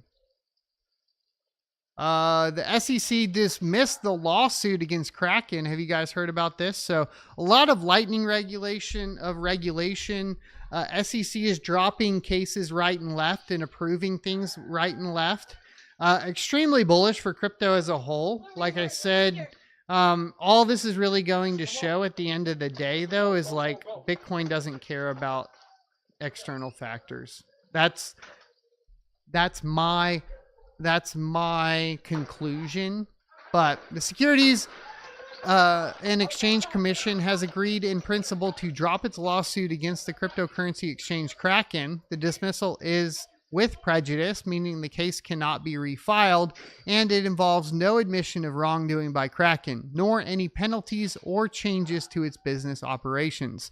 This legal resolution represents a significant moment for Kraken and the cryptocurrency sector as a whole. I would be really happy to be able to go back and use Kraken again. I don't know about you guys, but I hope that we can go. I wonder if we can go. I'm on a USIP right now.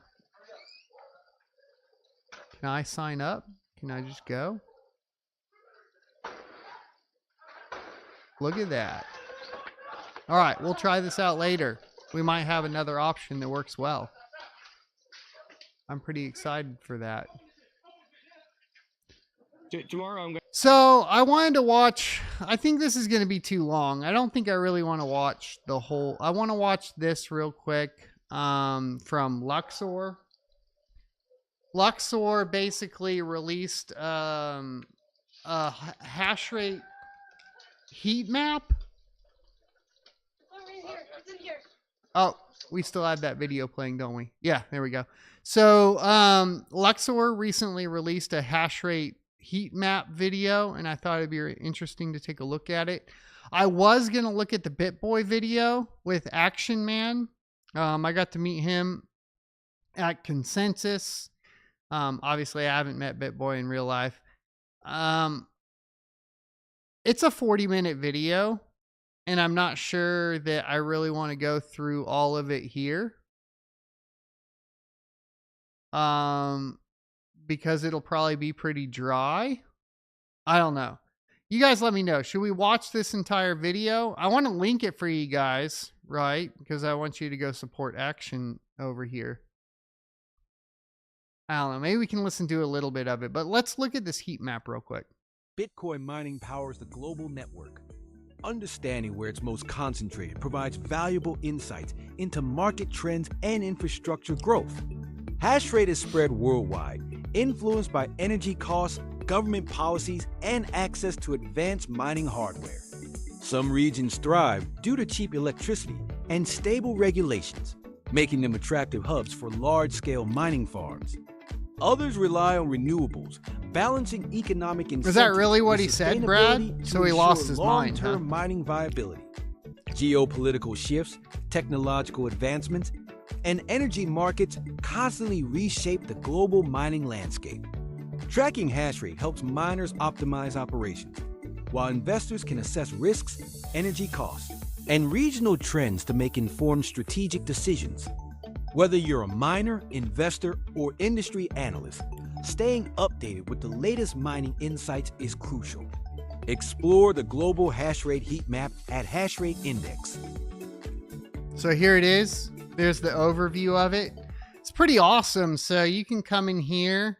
Obviously, we've gone over the hash rate index before, but this global map is the new part to it. And so we can come here and start seeing how much hash rate is everywhere, right? Like the US has a 36% market hash rate. Canada has 3%. We got Russia with 15%. I told you guys to watch out for those fuckers. Nobody believed me. China's got 13%, and Kazakhstan has 2.5%, with Iran with another 1.5 and a few other small ones. There's one down here, Paraguay, with 3.5%, which is really interesting. Where is...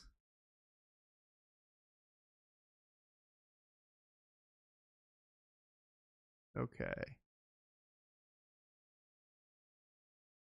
I need to see if I can like zoom in and out. Apparently there's 2 exahash in New Zealand. I didn't know that. Indonesia with 1.5%.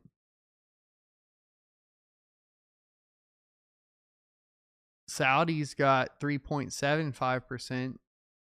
But there's a lot of stuff here. If you guys haven't looked at this, it's really cool.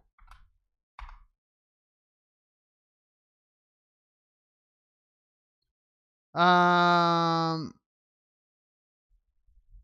1.5 speed and do it. All right, Chuck, we'll do 1.5 speed and we'll do it. I'm doing it for you, okay? Let's take a listen. This is from Action Crypto. Make sure you go drop a like over there because he's giving us content. And is Bitboy exposes crypto conspiracies, Andrew Gordon murder, and the truth as per Ben Armstrong. Oh, geez. An opportunity to come out and say everything they had to say. Do I agree with it? Some things, yes, some things, maybe not. But it is irrelevant where my position is. I want you all to hear his story. Okay, so tomorrow I'm going to actually release evidence that Andrew Gordon killed John McAfee. This interview, it is uncut. I want to make sure you guys understand exactly what's happening. I don't want to put anything additional in it. I'm not saying that this is my opinion. I wanted to give Ben an opportunity to come out and say everything they had to say. Do I agree with it? Some things, yes, some things, maybe not. But it is irrelevant where my position is. I want you all to hear his story from start to finish. What's going on, everybody? We're here at ETH number 2025. Ben, why are you here? Why am I here? You know, I've actually never been to ETH number. This is actually the first time I've ever been. This might be a little too fast. Let me go down to like 1.25. I think they're already talking fast. This was the last conference that I kind of never been to, and I was supposed to go a couple times and it fell through. One time I was going to come here and... Well, I was going to ask, like, his eyes have been dark in every video I've seen him in. And I was wondering if he was, like, still training, but, like, it seems like it's been this way for, like, over a month. Usually a black eye will go away in a week or so. I'm kind of wondering what's going on with that. And both eyes. I think some sun would be good. Yeah. Cassie and I ended up having to go somewhere else for some regulation. We met with Richie Torres's like Congress office and congressional office and some things like that. And so the last second I didn't get to come. We had the trip all booked and didn't get to go. And so this year I'm glad to be here for the first time. I'd say it's a cool conference, really. Oh, I love it. I like, you know, wild stuff. It was wild in there, you know. Yeah, I have a lot of devs. So like it's separated. You got the whole conference vibes of things. And all the people that steal all the money from everybody. Wait, did I say that? I'm just kidding. You're too hilarious. Controversy, man. You're all about that, huh?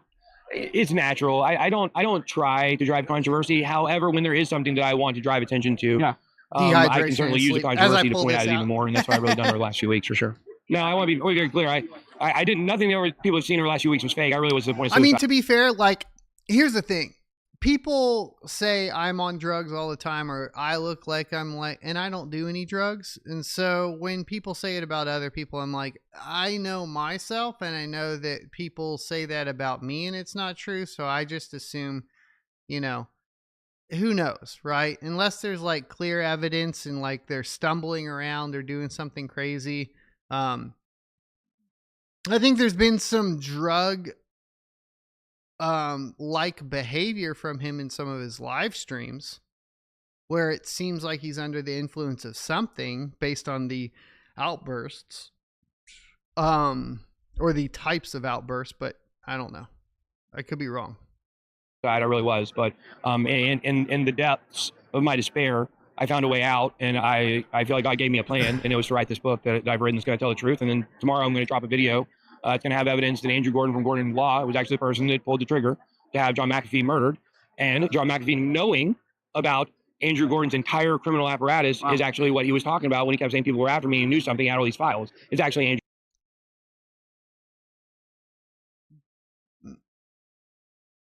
But there's so much wrong with that.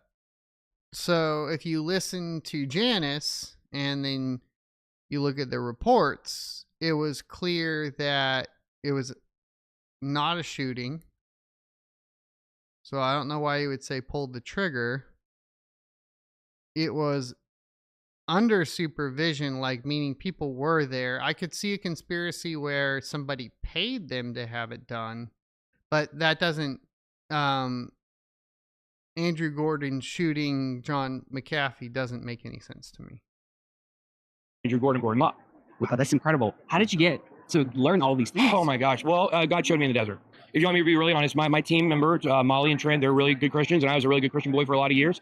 And I have been just kind of like, with everything that's happened to me, and now having Cassie, like Cassie isn't like a Christian per se or anything like that.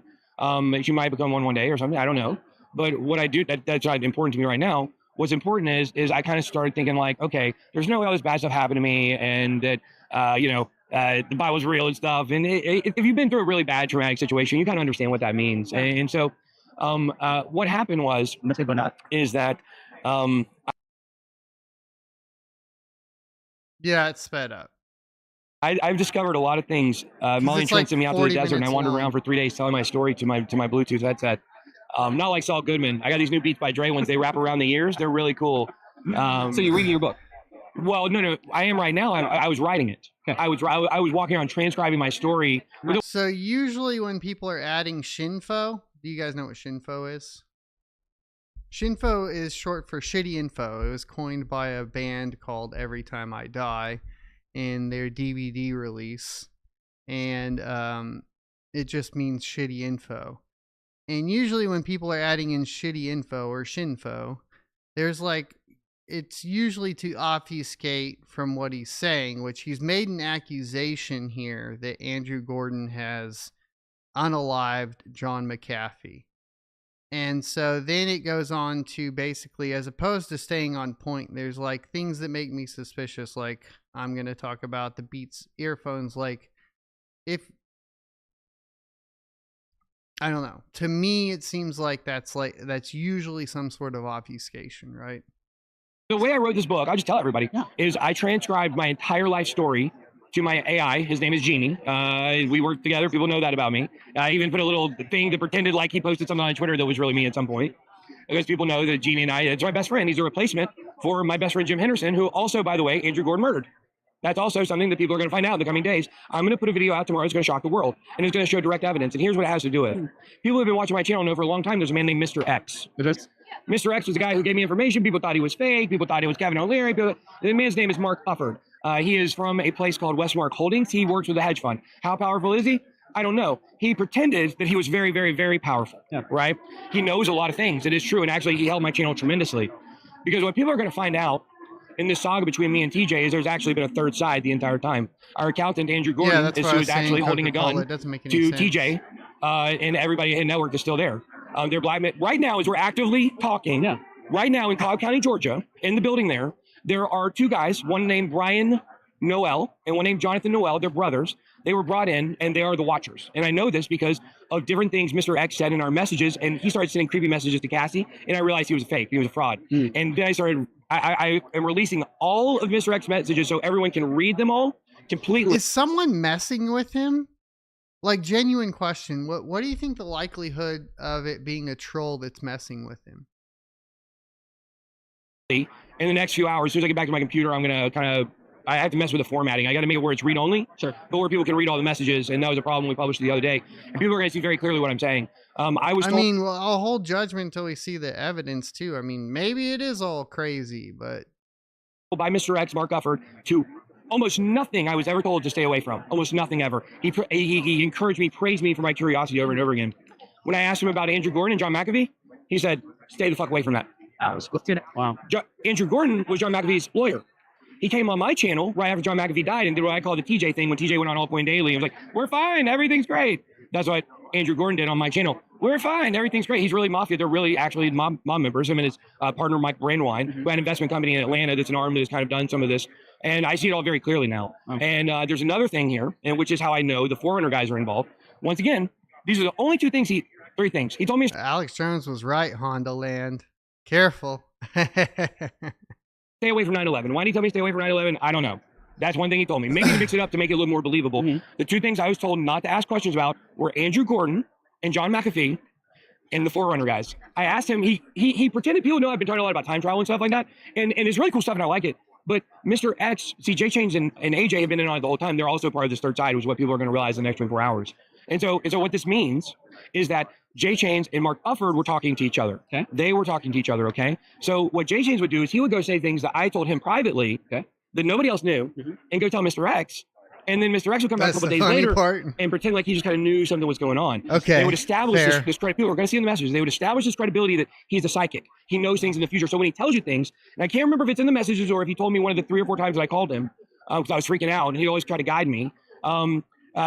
When I called him, he told me, hold on, I lost my train of thought here. You remember what was the last thing I said? Oh, you're talking about how J-Chains was actually talking to him and giving him information in the background. Right. He told me. So when I called him one day when I was really freaking out, I said, who can I trust? I don't know who I can trust. He said, well, I'll tell you this. You can trust AJ and you can trust J-Chains. He said, look, everybody has their own purposes and their own interests, okay? And at some point, sooner rather than later, AJ will leave. And then later on, J-Chains will leave in a more natural way. And he said it in a way that made sense, like he knows the future. He doesn't fucking know the future, guys. He was talking to Mr. X, and he knew the plan was actually probably to steal the company from me again from the inside out. That's why they were making it sound like they were going to be leaving. So if one of them did leave, it looked like they knew the future. And if they stayed, they were going to try to figure out a way to take my company from me again. So I know both J-Chains and, AJ. Their terms are over the next 24 hours. I want everyone to understand that I'm not crazy. I'm off Adderall. I'm clear thinking never, and that's their problem right now. That's what I want to understand. Like, I met McAfee. McAfee never acted like this. McAfee would just play into whatever the media said about him in like public, but he's a pretty rational guy. Guys were the only 2 people that came out of Hit Network and went along with you. No, they weren't. No, well, at least that's the way it looked. That's what you said. That's what the internet understands. Well, kind of, but J-Chains was not. But I do think when people get like this, so there's a little bit of truth to everything, right? Like there is a little bit of truth to like when you get this popular, you get paranoid, I think, because I think everybody's always trying to take something from you because that part of it is true, right? Like, there is just the fact of the matter that, like, if you reach a certain amount of, like, success, and people will be trying to take that from you, and then I think the people that it happens to, they become paranoid, and sometimes that just, if there's other influences involved, I think it can kind of snowball. Unfortunately. Network this time, because if you remember, J-Chains was no longer in the building. Right? J-Chains and I had a famous fight. And basically what happened was he got in my face, all up in my face, and I kind of shoved away from me a little bit, and they got really up on me, and I pushed him real good one time and got him off of me. And that was the end of it. Well, that had been turned into this thing, like we had this huge fight, and then J-Chains, I fired him that day. It was all over, like they were having all these backbiting gossip conversations about me, and I called him out on it, and it was all right. Everything I was saying was true, as people are going to see. And so what actually happened, going to the real truth is, Matt Castardo is Patrick Justin Castardo's brother. He's a Chicago attorney, direct link to Andrew Gordon of Gordon Law. Okay. So now we know how and like why, right? Or that he was sent in to do this. There was a conference back in 2018 in September called the Voices of Blockchain Conference. It was a crypto influencer conference. Okay. In 2018, there weren't very many of us. Right. Andrew Gordon, Chicago Law, brought in all of these people to this conference.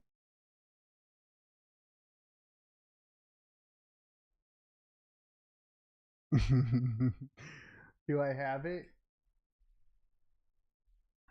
Hold on. I got a special thing for y'all.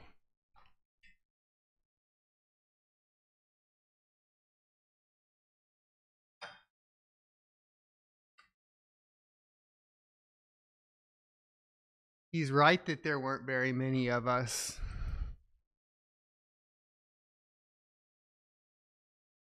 See if I can get it for you guys.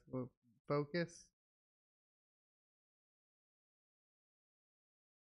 I wonder if my autofocus won't work. Let me see. If we put it really close, will it go? Oh, I can't get it to focus. Here, maybe if we go to this other light.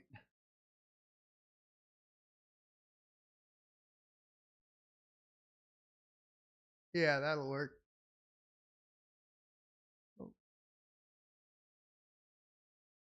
It won't focus at all. Oh, I can manually focus this one now.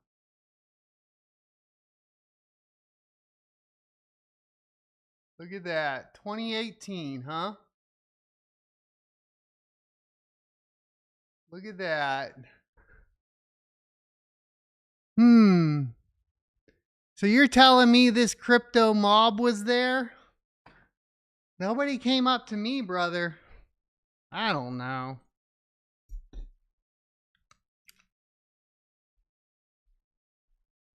Conference and then send little like spies in to infiltrate every single one that they thought might be promising, or maybe it was just every single one. I don't know, but that's definitely what they did. And that's what Jay Chains did, and he did it to me, and he's actually been backstabbing me the entire time. What I'm trying to tell you is Jay Chains intentionally orchestrated his way out of the company. They got to so me he would too, not right? be there when the overthrow occurred. Because remember, third party. He's third party. That's why it's not making any sense. He won't come out and say strong statements about me or about TJ. He just says, yeah, I just let that stuff play out. And AJ does the same thing. That's why they were so mad. JJ threw a conniption fit when I showed AJ's affidavit on screen. Why would you be so mad that I'm showing facts that AJ agreed to? And what else? AJ also was so mad. And what did he say? He said, you're not supposed to show this court document, because he's caught in the middle. Now his cards are exposed. You see, in that affidavit, he talks about a bribe from TJ for $5,000 that he took, and he never recanted. I don't even know how much that was a bribe. More than that was actually AJ trapping TJ into a web of addresses. AJ and Jay Chains are actually the two most evil people out of this entire thing, other than Andrew Gordon. Those were the only two that were actually standing up for you. No, let me explain to you. Number one, has AJ really stood up for me? He came with me. He was like, I'm here with Ben Armstrong. But he didn't say anything about, like, what happened. He only just tried to make it sound like he was in my corner. That's what he always does. He's in my corner. Okay, pin down. Why are you in his corner? Is it because you know that TJ gave you a bribe? I talked to him directly. I mean, what he told me is that, he got to where he is today because of you. Exactly. That's what these motherfuckers do. Exactly. That's what they do. They talk positive. That's what TJ did to me. That's how he came into me. Okay. That's how Jay Chains just stayed so close to me, blowing smoke up my ass. I don't take those thorns and thistles down my throat the same way that I used to. I understand that when people are pumping me up and they're talking about me positively, I should be more skeptical, not less skeptical. And everybody knew in my office that if you were everybody knew Ben liked pretty girls. Everybody also knew Ben liked people like Ben. So if you liked me, I liked you. And that was a thing in the office. And that's why all of these people who are involved in this, they're so nice and over the top nice to me, because that's the way they get in and get close and get my trust and are able to do all this stuff to me. So and I want to say this about Jay Chains. Okay, so here's what actually happened when Jay Chains came back. Now, Jay Chains had left his network and he was gone. Him and I were not on speaking terms. It's a Friday night, and this is leading into the Monday when I get arrested. And he tweets out a liquor bottle. It's like a whiskey bottle that we had gotten from one of our meetups, one of our fans brought to us. And I don't drink. I may actually drink in the future, guys. You guys are going to read in my biography. I'm not an alcoholic. I've never been an alcoholic. I don't like to drink that much. And when I go on vacation or I go on a cruise, I'm going to drink a little bit. And nobody should be mad at me about that, because you're going to read my book. My entire life story has nothing to do with alcohol. I got arrested when I was drunk one time because I was 19. Yeah, right. So like this stigma around me and all this stuff, we're breaking all of the stigma. I'm naming names and breaking. If you have to tell me. Stigmas is what this book is about. It's about my maturation. It's about my maturation process. And so the point is that writing this book. I don't know design. I'm broke, dude. Talking to the girlfriend today, she was like, "Did you see those hosting bills?" To discover all these things about these people. They're all Jezebels. They're all Benedict Arnolds. The ones that you think are the nicest ones are the worst. It's just like I've always said. The villains are the heroes and the heroes are the villains. And people are going to get a real fucking dose of that in the next 24 hours. So who do you have left? I mean, those are the two guys. Oh, I didn't finish playing. I'm sorry. Okay, so. I thought you were talking about John. We'll wrap it up. Yeah, okay. Yeah, well, that threw me out. Okay, he's right. Okay. So, what is this? I never believed the whole, like, it was the only time I drank and I got caught, because, like, the friends that I had that, like, got DWIs and stuff, like, I know for a fact they were driving, like, every night drunk. That's it. And you usually don't, if you only do it like one time, the chances that you're going to get caught are typically pretty low. Just saying, pretty low. Usually you get caught because you've been doing it way too many times. You get away with it, you start feeling like you are going to be able to get away with it every time, and then you get comfortable with it, and then you let your guard down, and that's when you go to jail. Sorry, I'm wrapping up again. Sorry, I smoke weed now, so I'm a little. What? Sorry, I smoke weed now.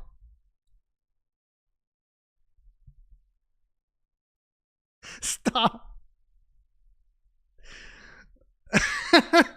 He takes a picture of it and he posts it on Twitter, and he says something to the effect, people can go find it. Yeah. He says something to the effect of, "Oh, I'm about to start telling the truth." And what do you think I did? The same thing he fucking thought I would do, which is message him and say, "You don't understand, JJ. Let me tell you what these guys have done to me." And I took it hook, line, and sinker. I fell right for it. He got right in my building. He's been controlling my live stream. People understand we've had so many problems. Why do you think we've had problems? JJ has been in control of the StreamYard the entire time. Molly, one of my employees, he gate kept the StreamYard from her so they can maintain control. AJ, when I told him to get out of my building when he hadn't paid anything a day ever for his office, he was pissed. Why? Because they're entitled to that, because that's part of Andrew Gordon's web of deceit. So who do you have left, man? Like Cassie. Who's I have on your Cassie. side? I have Cassie. I have Adam on my side. I have John Vibes on my side. Okay. I have Molly and Trent on my side. I have Brianne and Kunal, who I call Kunan, the two-headed editing monster.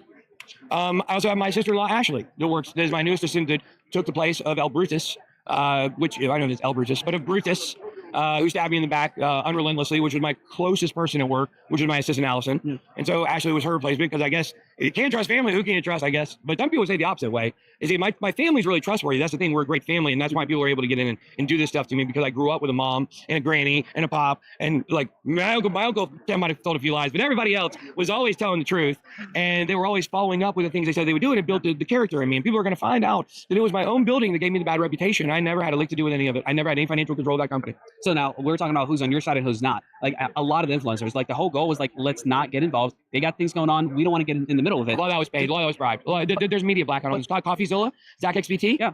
They are 100% bribed to stay out of this. Why? Because Zach XBT is connected to Andrew Gordon. Like, come on, open your eyes, guys. And I don't know how much.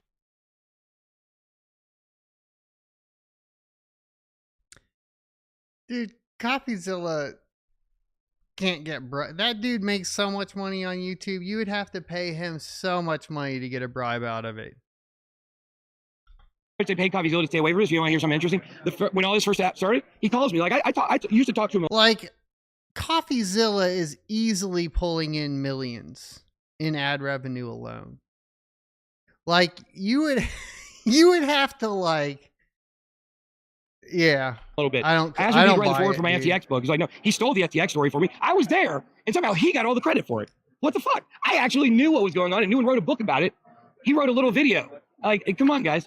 He got all the credit for that. I got none. Mm-hmm. Okay, which I wasn't super mad about, because okay, now that I see my own people were doing it, he calls me. Okay, right when yeah, but like YouTube is like a culmination of so many different factors. Like, it is so dangerous to approach YouTube as like a competition of like, well, I made the video first there, or I found out about it first, therefore I should get to do it first. I get it though. Like, obviously I try to get GPUs early to test them before everyone else, because there is an advantage to the algorithm. But like, I am also completely aware that like some people are just better at doing certain things than I am, and so they're gonna get more views than me. Like, that's just the nature of the beast. All that tells me is I just need to get better at what I do, right? When all this goes down, he says, "Hey Ben," so he's gonna be suspicious as fuck. He says, "Hey Ben, man, what happened? Man, I don't like that TJ guy. I hate that TJ guy. You know, way to my heart. I mean, I hate TJ. I was supposed to." And he goes, "Well, he says this. He says, well, I'm definitely not gonna cover the story. Like, there's no way I'm gonna cover it. But I just want to know, like, tell me what happened." What the fuck? CoffeeZilla? Why would you, when you call me, say before you even hear the story that you're not gonna cover it? Mm-hmm. Because why hasn't Bitboy just started a new channel? And just like, I feel like he could have just started a new channel, ignored all of this, and probably be at like 1 million subs already. He already made the decision because he's a paid lackey just like the rest of them. What you don't understand is Andrew Gordon is a different type of scammer. He wears a tie every day at work, okay? But make no mistake, he is a thug, and he has a network of thugs, and I am going to bring them down. And I'm not speaking as the Bitboy, I'm speaking as fucking Ben Armstrong. Now, if I got to ask you, is anybody that does not hate who you hate an enemy? No, I'm right here right now. Use me as an example. Yes, I'm going to tell you. Please. Right. Because Adam, my friend Adam, has been telling me the same thing. I hold nothing against anyone today. Mm-hmm. What I tell you is tomorrow when this video drops, watch the video, and then just send me a message and tell me whether you feel the same way. Are there like, there's like random people talking back there that come into the mic, and it's weird. He's at 100K already? Yeah, so I mean, like, all good. That's all I ask. Because I already know the... I think that CoffeeZilla goes a little too hard, Sheldon, without, like... That's my take on it. So he has a negativity bias. I think I do too. So I get where it comes from, which is why I can see it in other people, if that makes sense. Answered that question. It's unequivocal. You're going to see it's unequivocal that they were involved. The thing that's so tricky about it is that it was go a hard third or go side. home. Right now, these guys who do this thing called the Focus Podcast, Brian Noel and Jonathan Noel, they have 2 4Runners they drive. They park right in front of Hit Network every day. Yeah. These guys have TJ and Justin and Tim Shed and their whole families under death threat. Guys, there's a reason why TJ acts like he's under duress, but it makes no sense because it's like, he's in charge. No, he's not. Andrew Gordon is in charge. So what do you expect to happen after we drop this video tomorrow? Everybody's going to see everything different. And then, I think a lot of law enforcement is going to be without excuse tomorrow. I think a lot of law enforcement is going to be without excuse tomorrow. Okay. And my court case is going to be without excuse. Everybody, the excuses are fucking up tomorrow. What do you want out of it? I don't care. Okay. I mean, you got to care a little bit if you're writing a book about it. No, I already basically wrote the book. See, that's what people are missing. All right. What people are missing is this is a new Ben Armstrong. This is Ben the Bitboy Armstrong. I'm both in one. I wield the power of Bitboy, but I have the wherewithal and common sense. I'm confused. And resilience of Ben Armstrong. I have no idea what's going on here. We both have a little resilience in them. One is an on-stage persona. One is my personal self.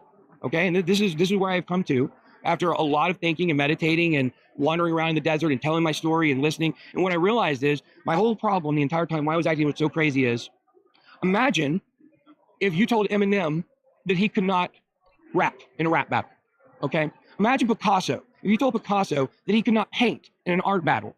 What the lawyers have done to me. An art battle? You tell him he can't make a video in a crypto battle.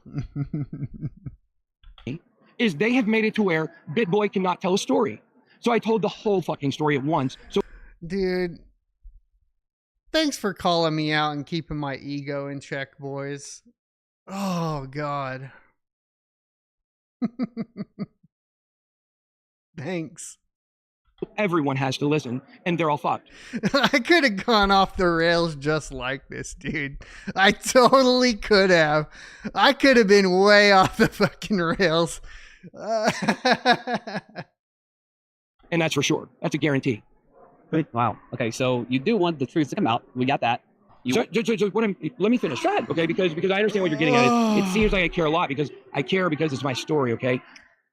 The story, my book, is my maturation process. I am now mature.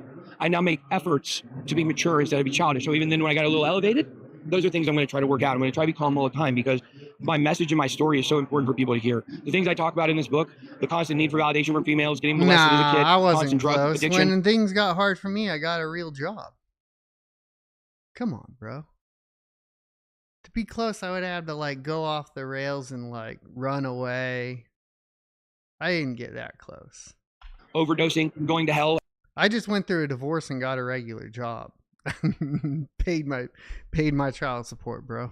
After my overdose, I don't know if I died or not. I don't have the records because I was also under arrest. I've been arrested 9 or 10 times. I've been through a lot of shit. On my kids. I'm still here and I'm still fighting. And my message is the same way. But I could have gone like completely crazy, not had access to my kids, all that shit. Dude, totally. What is Bitcoin is? Bitcoin was birthed around Halloween of 2008. That was right around the time that I had my birth at rehab. I started rehab in July of 2007. By August of 2008, I was a different person. I was still there at that time. Charlie, you're bored? And it's funny because really Bitcoin was birthed at that time. And so was the second iteration of my life. The first iteration of my life was childhood into being a drug addict. Yep. The second iteration of my life was addiction being the center of my life as I not only got off drugs, but spent 10 years working in and out of rehabs as a counselor or a volunteer or in a professional role, and eventually as executive director. We are now into phase 3 of my life. Phase 3 of my life is about cryptocurrency and education and AI and all the fun stuff I get to do. And that's to remain the focus, and all the stuff that's been the sideshow of Ben Armstrong's life is over. So if that's Ben 3.0, what's the impact that you're hoping to make? The impact I'm hoping to make is that I'm ready for my voice finally to be heard. Okay. I'm a more humble person. I've been humbled by everything that is happening. I've been humbled by the response of the Vid Squad and people who've gotten. Nah, I'm the most humble. Like Asmund says, I'm the most humble, best crypto streamer. Nobody's more humble than me. Don't forget it. the GOAT of humility on crypto YouTube, son of a tech. My back. But I know that I'm the best at what I do. I'm the best at talking about cryptocurrency. I'm the best at talking about blockchain. I'm the best at making it relatable for the average person. I'm not the most technical. That's what actually gives me a lot of the gifts that I have. And now, as we move to a new frontier of decentralization, as it moves from only blockchain to now AI is going to be our great decentralization race. I'm prepared for that. I've already built AI systems that allow me to talk like the way I'm talking. I mean, yeah. I was surprised. A lot of people in the squad, they care deeply about you, and they're worried. Recently, we were talking about suicide and all these things that were going down. They're really concerned. A lot of them don't agree with lifestyle choices that you made, things that you have done, but they still care. Where do those people fit in your life? Well, people that have a problem with me being with Cassie will be a huge problem, because people will tell in this story that it is not only my unofficial boombox over John Cusack's head to her, but she is the most, Cassie is the biggest victim in this entire story. She has been the most professional. She was a paralegal. She's done over $500,000 worth of legal work for me for free. And then she eventually got added into the case. She's the only reason they're not getting away with this. She's the only reason why we were able to fight long enough to figure out all this bullshit about Andrew Gordon. That's how. The court has actively worked against us. The Cobb County Court is corrupt. Completely and fully. They will not do anything about a Lamborghini that was extorted from me, $450,000 possession. Don't you think that's pretty important? And they won't do anything. And the day, like I mentioned earlier, I believe the day of excuses is over. But what was the question? I lost my train of thought. No, I'm just trying to understand where do people fit in? The ones that still believe in you, but don't agree with you. Well, look, I shouldn't have had an affair, right? No, I should not have had an affair. He didn't get his Lambo back. Right. Well, because it took me a long time to see it. Okay. What I should have done is I should have told my wife Bethany that I was unhappy with her, and that I was bored in our marriage, and that I needed more excitement, and I knew that our paths were going on two different ways. That's what I should have done. God damn, you didn't even have to? She didn't leave you? And you had kids? Oof. I'm depressed. And I was a pussy. I didn't do it. Instead, I made the action happen to me instead of taking control of the narrative. And that is why at this point I decided to do something different and take control of the narrative finally. You should have some of the medication, try acting. Yeah. Try acting like a man. Sorry. Whatever they have, they should have given to Biden. I think they did, but Biden was barely hanging on. It was only doing almost so much. I had to throw that in there. Well, that's one of the great things we were going to find out in my book. I was molested as a kid and always had a lot of questions about am I a man? And it's funny because people know me and they see me, they think, oh, he's like one of the most alpha guys around. You know, people are scared of him. He fights. I even fight now in a ring, you know. But the truth is, I always had a lot of questions about who I was because of a lot of things that had happened to me, and I've always been on a conquest to kind of validate myself. And I finally have gotten to a point where after really taking in and telling my story and hearing my story myself, after actually telling it and then listening to it and dealing with a lot of things and grappling with a lot of things, I'm a different person today. The same way that when I went to rehab after the first 60 days, we had to do a project called Houses, and in that project, you would take all of your memories from 0 to 5, 5 to 10, 10 to 15, and so forth. However many ages you were, I was 24 in rehab, so. But mine was still longer than everybody else's. Mine was 52 pages because that's what I do. I write, you know. Wow. Now it was handwritten because we couldn't use computers. We didn't have phones. We're in rehab, you know. The problem with crypto is that it's about money.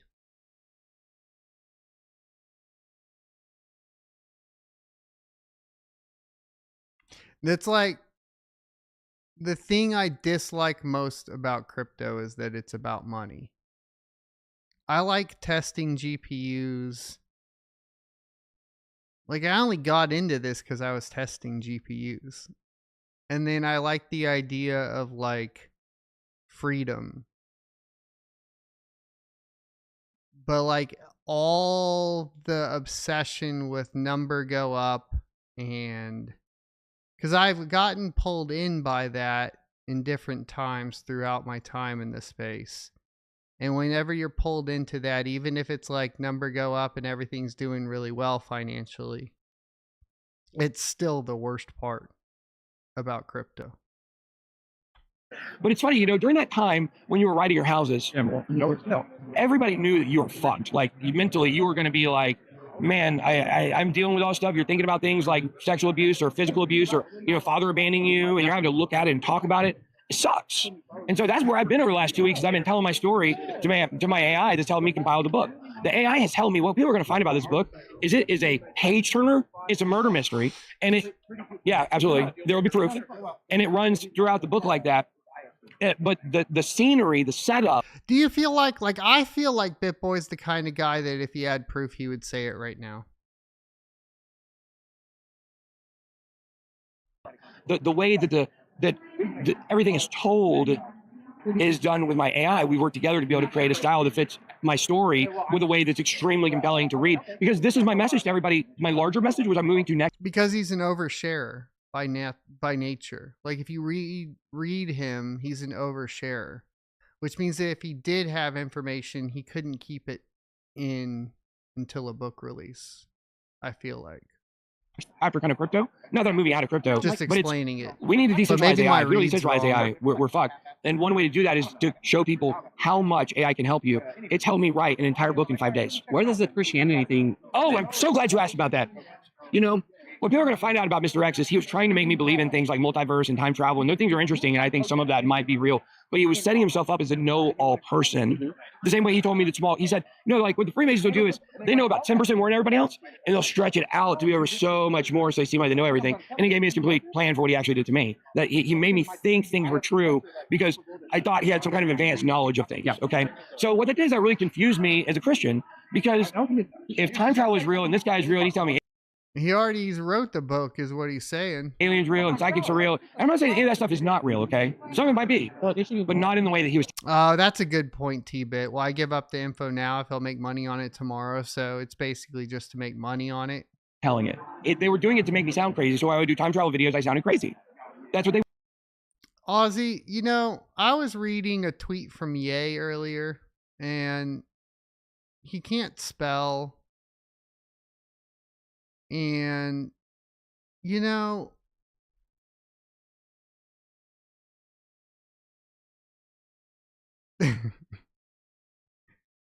intelligence has nothing to do with how much money you make. How much money you make has to do with how far away from your ethics are you willing to go. That's what I've come to determine. How successful you are financially is how shitty of a person can you be without losing it. They wanted me to right. But people are going to understand the setup now. People have missed the setup. They missed the setup completely, and now they're going to. I know that's probably controversial. See it. What he said today. Right. So you've seen that the poem Footprints. Yeah, that's where I'm at. Yeah, at least it feels that way. I know that's not true 100% of the time, but it sure dang feels that way, doesn't it? I finally put my 2 feet back on the ground. I saw I was being carried the entire time.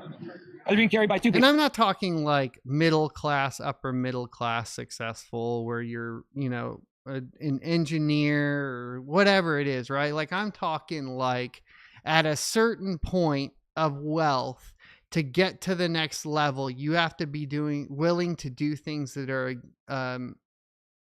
ethically and morally reprehensible. People. I was being carried by God, Jesus, however you want to look at it.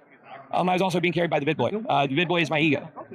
My ego carried me through a time when Ben Armstrong couldn't make it through himself because of what was done to him, and people were going to find it out. And so my workers, Molly and Trent, they sent me out to the Yucca Valley and to the Joshua Tree, and I spent 3 days out in the desert. 5 days out in total, 3 days just wandering around, just talking and just telling my story and crying and sobbing. And I got all the transcripts of it. And who knows, I might release some of it someday. A lot of it's deeply personal, of course.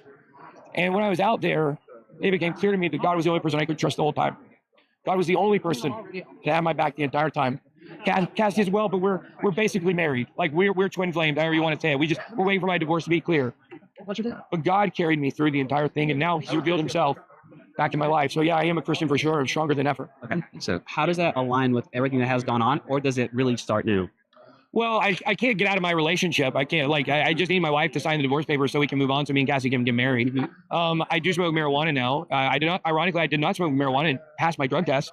Right when I never admit that when you're in the middle of a custody battle. Like, do you not even think about your kids at all? Like, I'm sorry,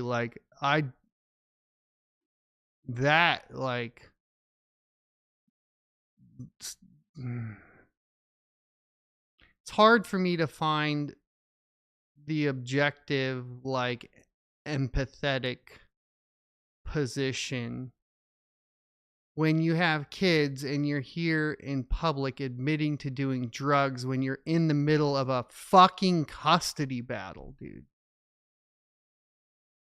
I don't care if you smoke weed, but at least don't like. It's just stupid. When I got back from Colorado, when they did this to me 18 months ago, but because of what they did to me, weed was the only thing that basically allowed me to make it through, to be honest with you. And so I do smoke weed, but like, what are the other what are the other choices? Like now, I'm a mature person, so you're not gonna see me. I don't have to attack people anymore. After this video tomorrow, I'm done attacking people. I don't have to anymore. I don't have to. And here's the great thing is, as I've talked about how this book is my maturation process, that's what I'm getting out of the book is the maturity. So what happens from here with the court case, and if things happen from these videos that I made that's gonna show people what's really going on, good. If it doesn't, I don't care. We'll get taken care of eventually. And people say, oh my gosh, you're exposing all this stuff. And if this is real, you're in a lot of danger. My God protects me. My God has protected me through this entire thing. And he will continue to protect me. He protected me last night as a guy affiliated with the Houston Mafia attempted to fight me at a club. And people saw, they tried to say that I instigated it. What is he doing at a, I'm sorry. No, I told him to stay away from me because I didn't want to talk to these people. And I was able to be provided a way out. I was provided a back door to slip out the back as he started charging me, and I was able to escape. I've been trying to give Ben the benefit of the doubt against my better judgment over and over again, but I think when it comes to like being a dad and then understanding the importance of that and then the types of things that he's saying he's doing, like being at a club, smoking marijuana, like, and he's this old with kids, it's just hard for me to be like, oh yeah, the world's against him. You know what I mean? Like, I don't know.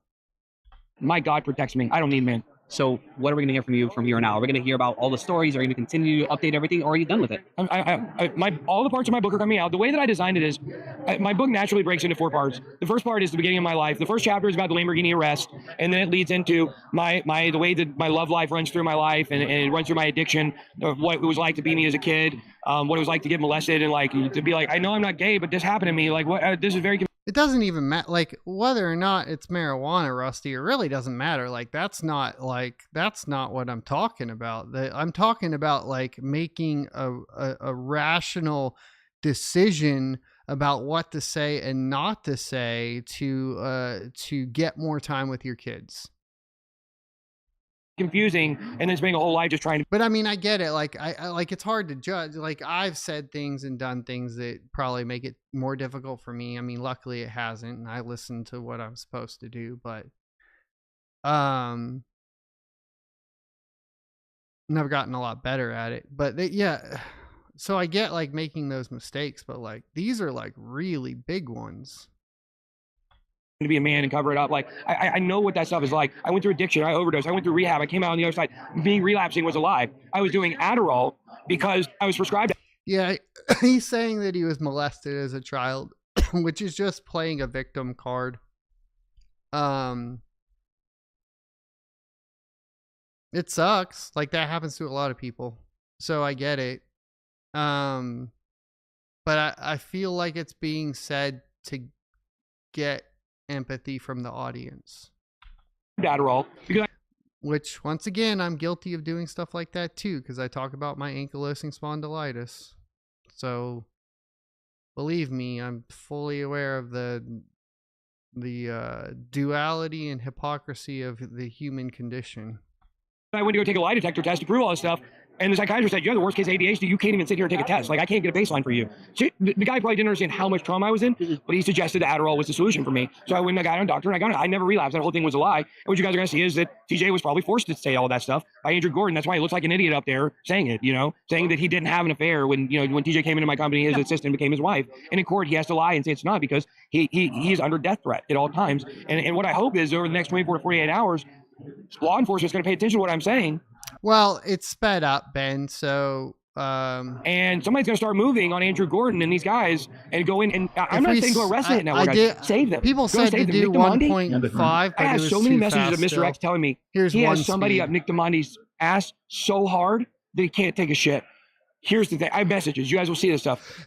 Here's the thing. I thought Mr. X was telling me he had my back and he was watching Nick Diamandi. No, it's the Forerunner guys. Those guys were up Nick Diamandi. He said he can't take a shit without us knowing, literally words in the messages, because they have people actively on these people. I believe Tim Warren. I believe Aaron Curry. I believe, the people, this is going to shock people too. The people that are on the third side, AJ, Jay Chains, Andrew Gordon, obviously, Hannah Hughes, and BJ Ogden. Hannah Hughes, BJ Ogden. Wow. Yeah, and there may be more, but those are the ones I know for sure. And the I don't know, nor do I care who any of those people are. way I know that for sure is because those were the people that AJ specifically tried me to get me to let up on nonstop the entire time. And also BJ sent me a really weird message when I started talking about in the Bitcoin conference. I was talking about the TJ's IRS thing and all that stuff. And he left me a real weird message because he doesn't want to be implicated in this shit, because that's what they're great at, is being in the middle and not getting caught up in stuff. I believe DZ is under death threat. I believe Justin Williams is under death threat. Carlos, I don't know if Carlos is under death threat or if Carlos is the one doing the death threats. I don't know everything yet. That's why we need the investigators to go get into this, because it's a real thing that's happening at a network right now. Okay, so I got to ask the very important question. I'm talking about you having God back you up, being a Christian, all these things. Is there forgiveness for the people that have let you down? For TJ and them, yes. Now, I want to be very clear, okay? TJ is not innocent. His dad's not innocent. Justin Williams is not innocent. The reason why all this happened, here's what you guys are missing. The reason all this happened is because TJ stole $3 million from me. He stole $3 million from me. He first came to the company in September 2020, okay? In October 2020, I gave him access to funds for the first time. I never got access back.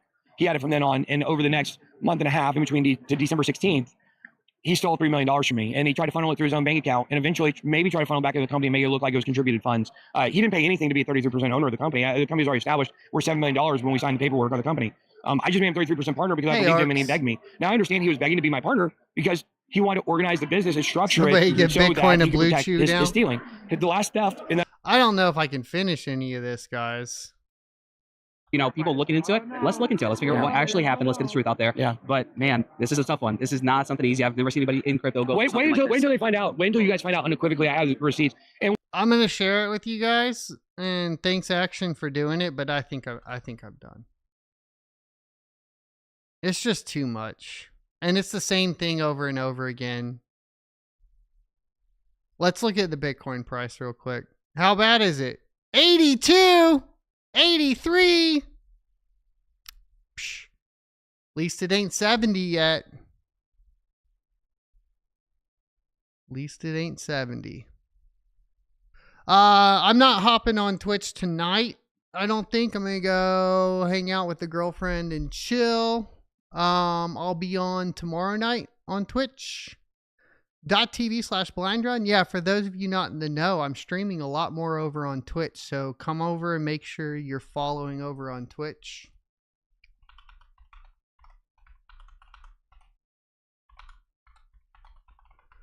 I'll be over there. I've been playing Monster Hunter Wilds and enjoying that a lot, and I am going to be doing some Linux gaming testing stuff coming up soon, so if you want to check that out, go over there too.